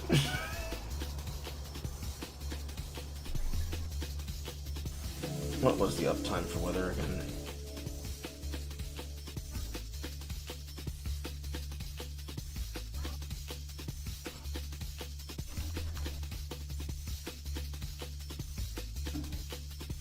Increase AoE, increase movement speed.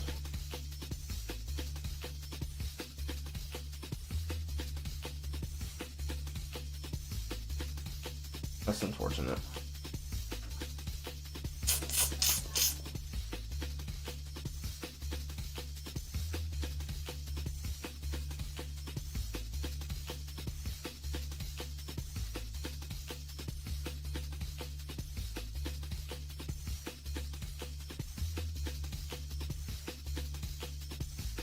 Wither stacks up to 15 times. With a duration of 2 seconds.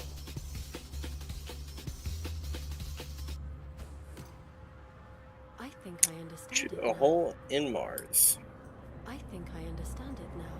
That easy. Atlas, these maps, they aren't so much worlds as they are like the performance stage in the Theopolis amphitheater. These worlds are merely disguises for what truly lies behind the curtain. This place, this is the nexus of the Elders' worlds.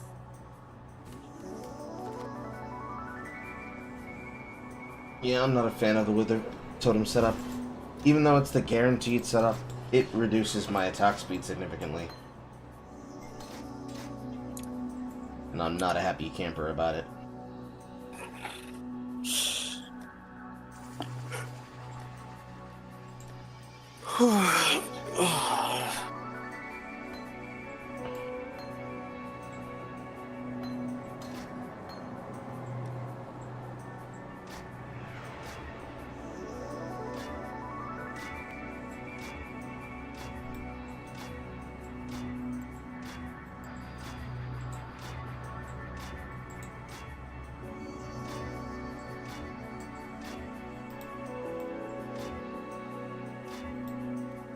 Can you please do an off color? No? Forced again. Also, another hidden downside is the factor of having to force colors and recolors.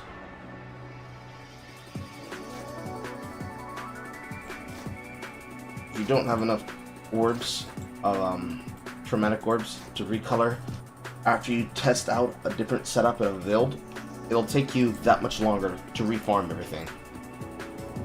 Hate it. Hate it, hate it, hate it, hate it, hate it, hate it, hate it.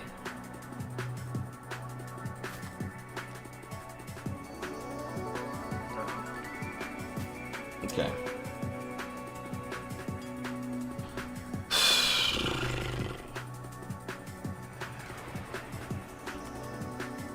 Only thing left now is to get potentially another 2 fights, because there's no guarantee that I'll get the opposite piece that I need, because I don't want to buy them. Or maybe I should. I have enough chaos. I'm not going to feel good about it.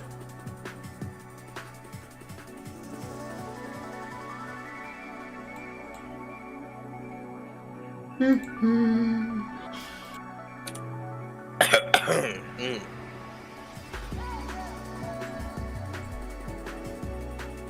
170.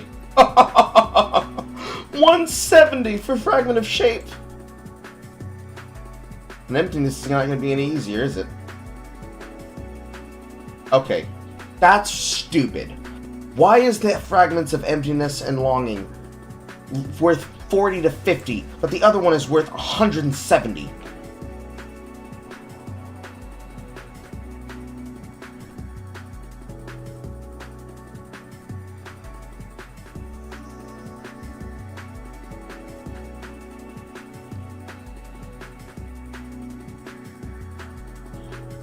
I might as well buy at least 2 copies ahead of time. That way if I get a top copy, I can get a bottom copy. That's ridiculous.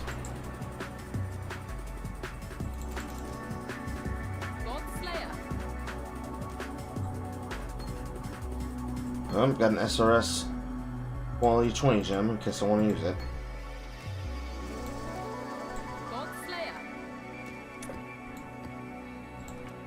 Minotaur. I will be right back. Right of the elements.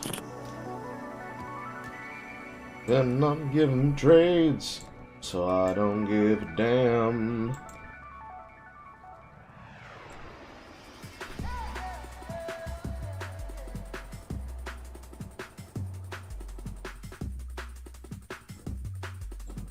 I'm going to shop for my envies.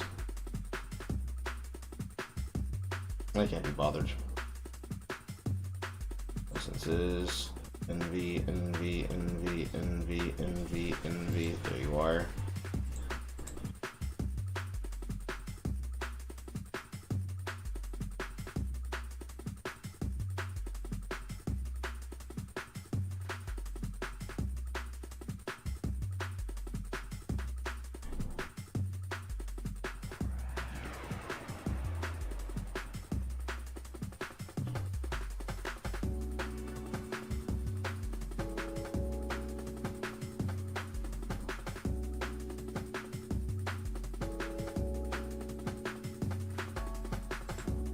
Not seeing large quantities.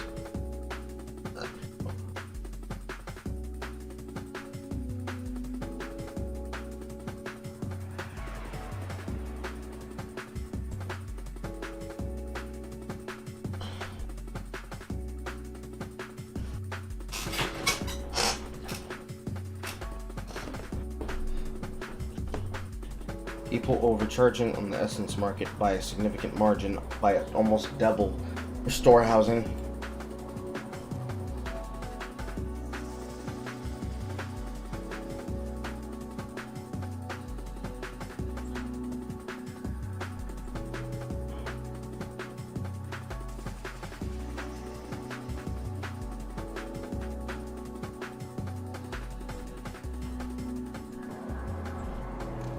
Guess I'm not buying envies.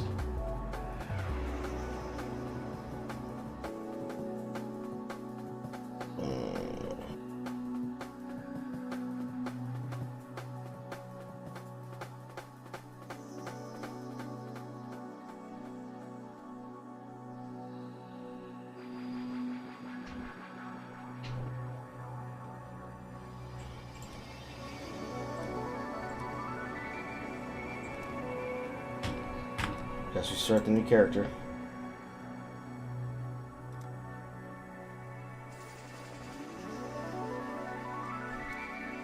You swore sinew and soul to serve God and the Order of the Templar. For years you built a life upon faith, only to smite it asunder with one sinful blow.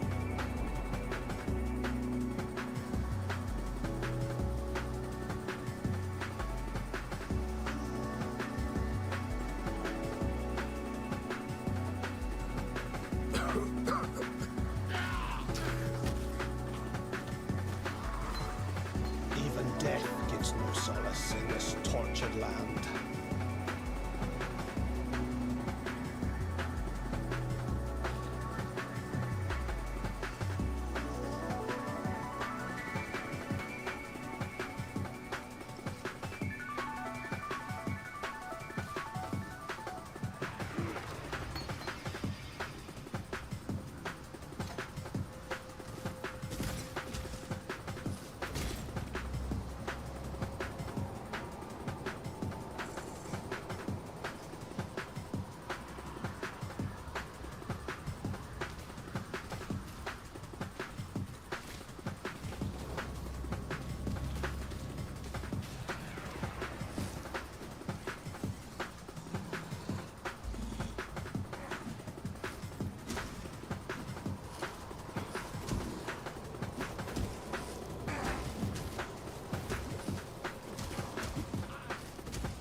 I'm back. Welcome back. People are doing. People are trying to scam on the Essence market, so I'm just gonna start rolling the new character now. Mm.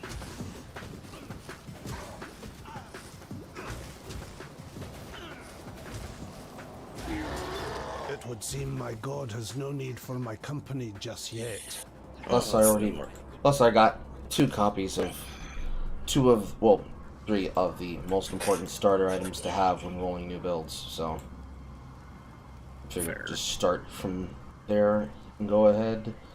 This is where I play correctly, and I go down Men of Generation and Life.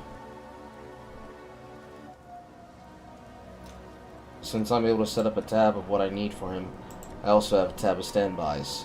Say hello to 7 League Stemp, 50% movement speed out of the fucking gate, and Tabula Rasa and Gold Rim. Nice. It's so fucking dumb looking at it, but that's how it works. You have those items, you have items like this, and it's just GG.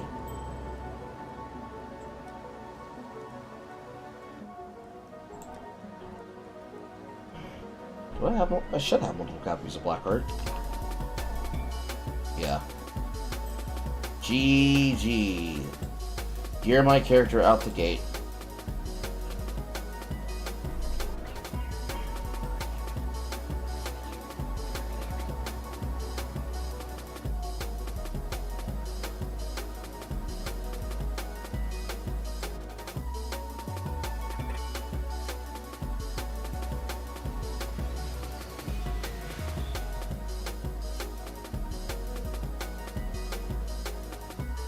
Is it just Tiki?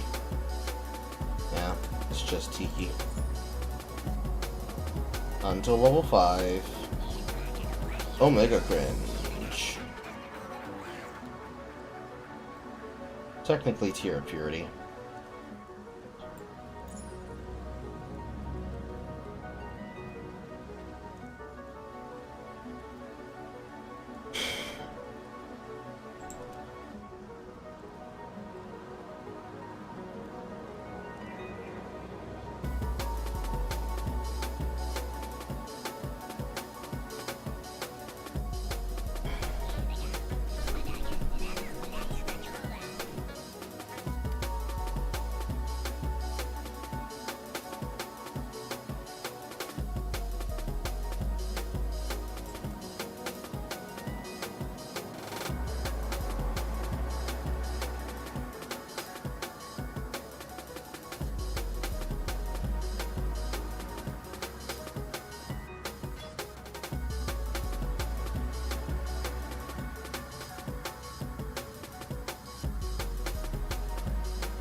Lion, goodbye.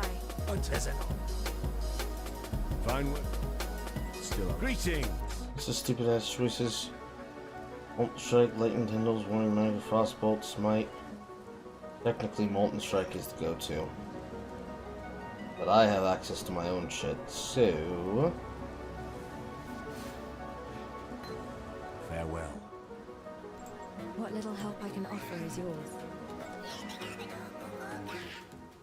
Give you this shit. You don't get to have access to Trinity yet, so you should have access to Prismatic Burst. Take care.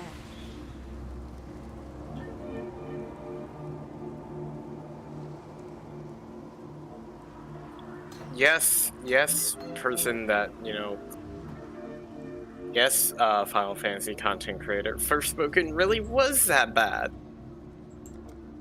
Stop regretting Square Enix. They actually deserve that one fail.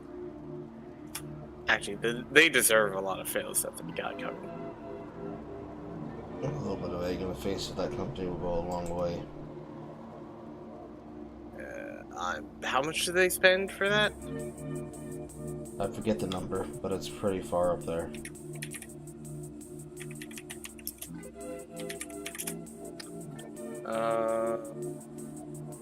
$100 million. Yeah, they can hold that shit. Yeah, reportedly it cost $100 million to make. Yeah, they can hold it out. Yeah, no, they're not making their return.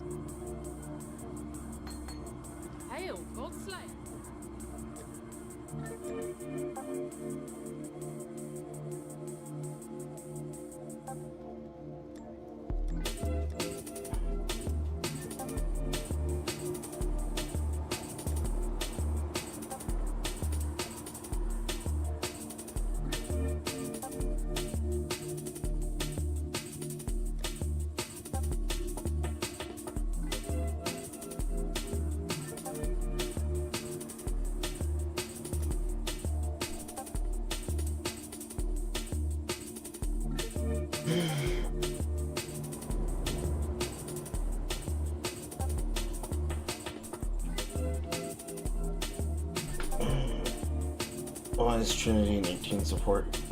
Whatever.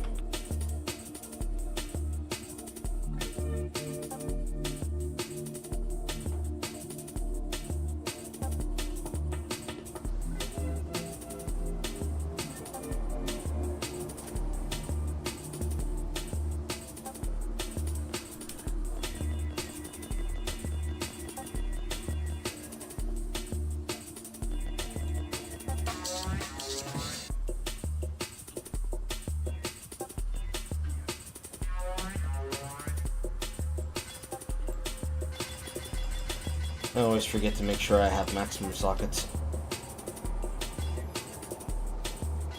Person straight up saying this isn't good. Sure. You're telling yourself.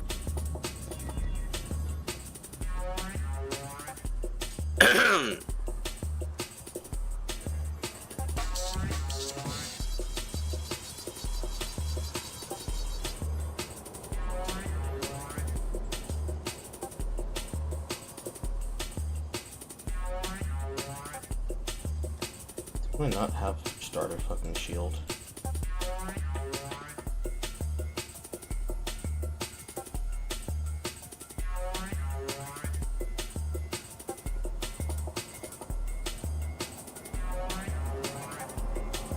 Answer is no, I do not. This is neither the time nor the place. That's cringe. Cringe.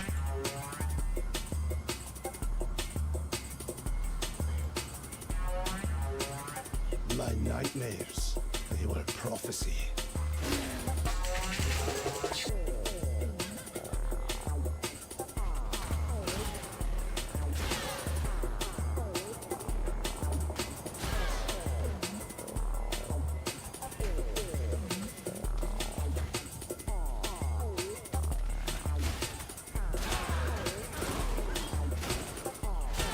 My mana is spent.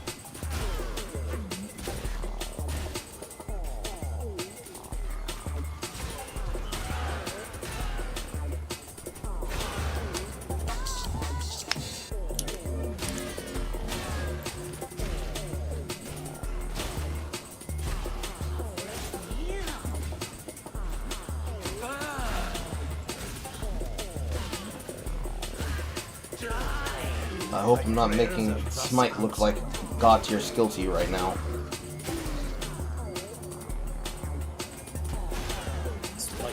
Smite. Your Smite build. Yes. They added a new skill that I don't think many people realize exists called Prismatic Burst to act as a way for spells to get some general uptime for their shit, which is also meant to work together with Trinity. But not many people care to use it because they just go for what they know works. I like it because it makes any melee skill feel instantly better by giving it actual spell damage. Also, here's a thing that I made sure. Actually, no. Did I give you the only one I had? I think I maybe gave you the only one I had. Yeah, I did. I don't have any things for experience. Fuck me. Oh, well. I guess I better buy some. Omen Market. I choose you!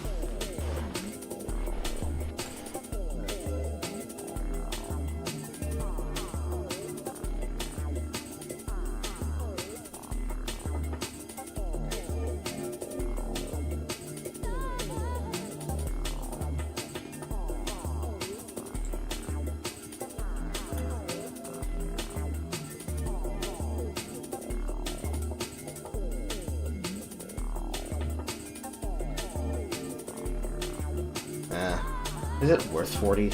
Not really, no. Let me not waste my money.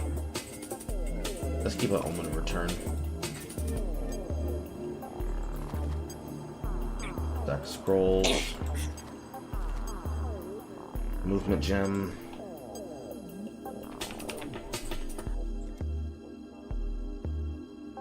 Do I really not have a Frostblink ready and waiting? Okay.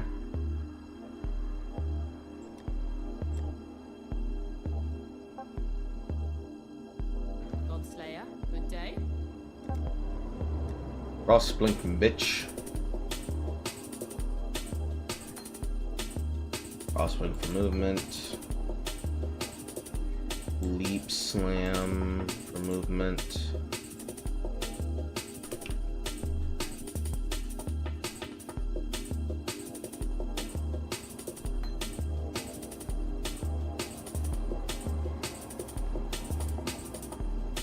What else? No, that's it. Oh, wait, no. Of course, Carl. You're being silly, Carl.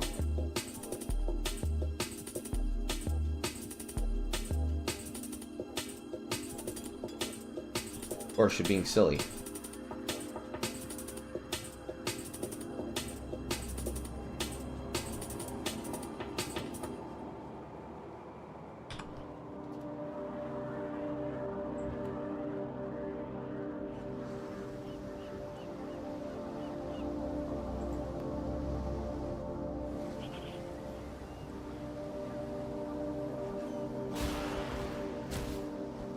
It hits from so far away. When it hits from so far away. My mana is spent.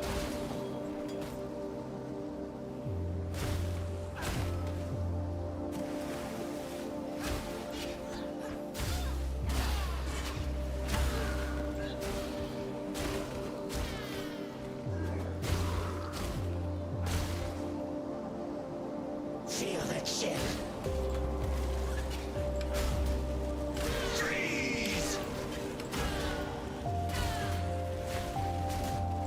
Get fucked, Hellrake. Get fucked, Hellrake. Get fucked, Hellrake. I like attacking from distances. You have to hold down shift button in order to do that, though. Otherwise, it'll force you to move.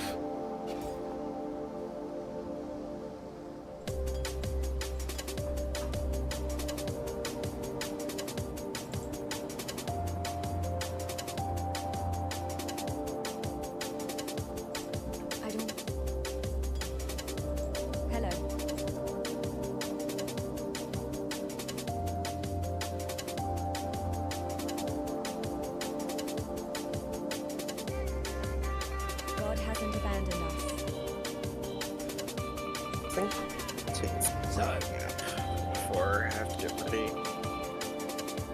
talk to you later. Okay. Take care, Carl. Goodbye. Thanks for having me. Anytime.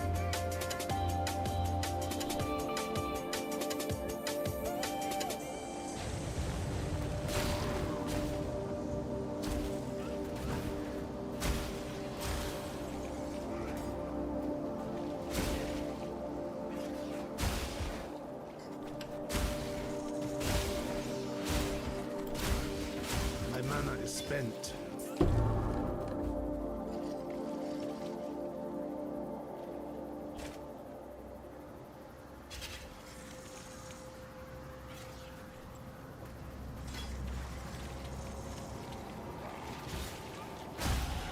The path becomes clearer with each bloody step.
I must have time to gather my breath.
Spent.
'Tis noon, my boys.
Managed to kill a granddaddy crab. A pity you couldn't lug it up. Got a job for you. Greetings.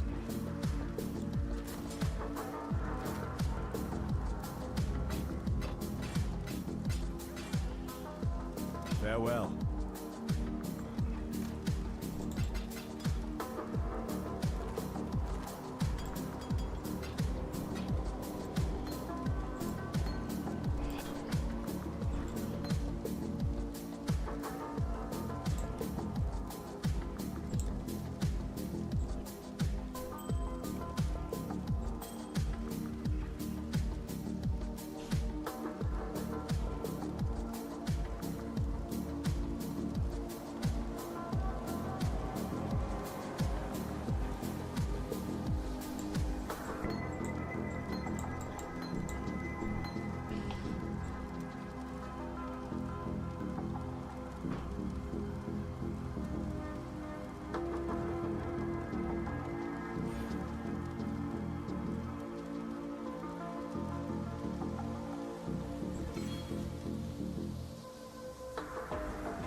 Must have time to gather my will. My mana is spent.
humble servant thanks you, my god.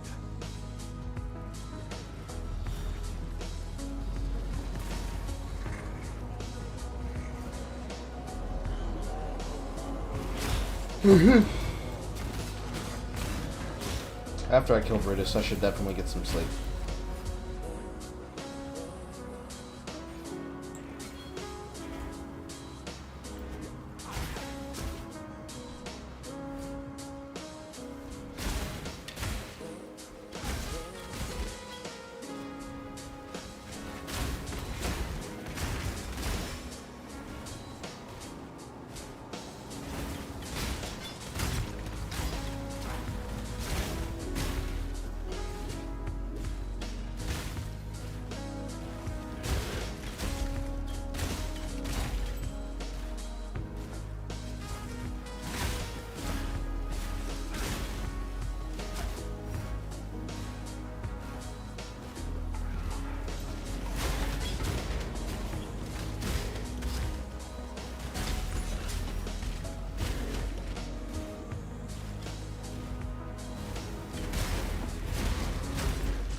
Must have time to gather my will.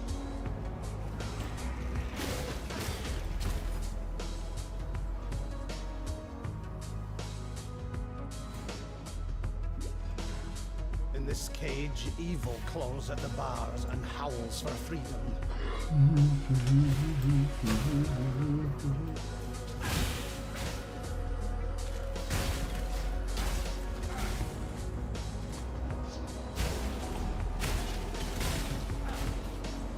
My mana is spent.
Must have time to gather my will.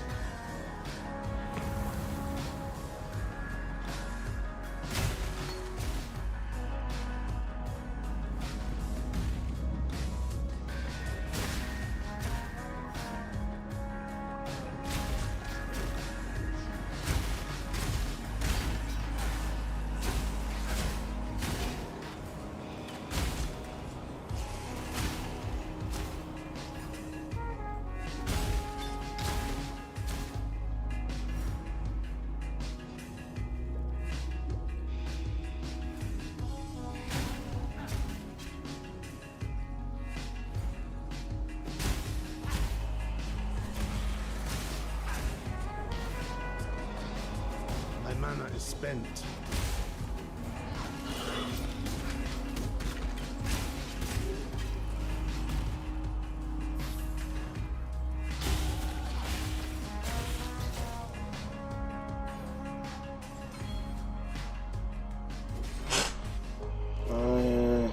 Should I go across first? I maybe should.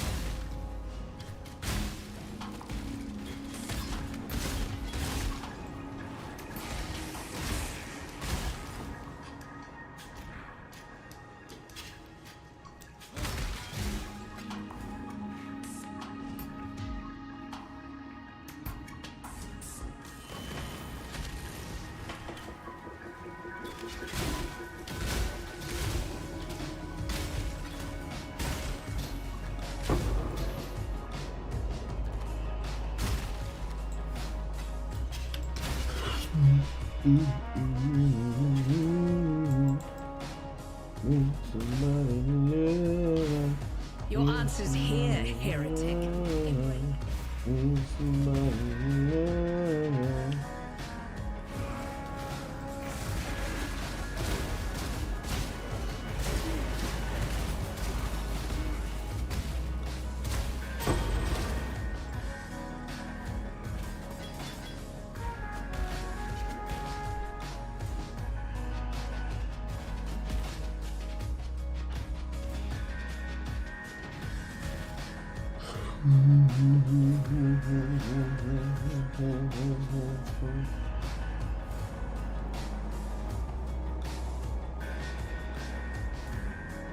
You think me horror? I will show you what true horror is.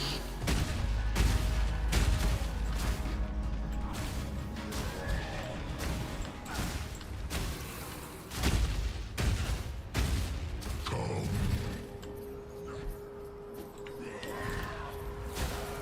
Must have time to gather my will. We Bless now, tormented soul. should definitely nap at this point.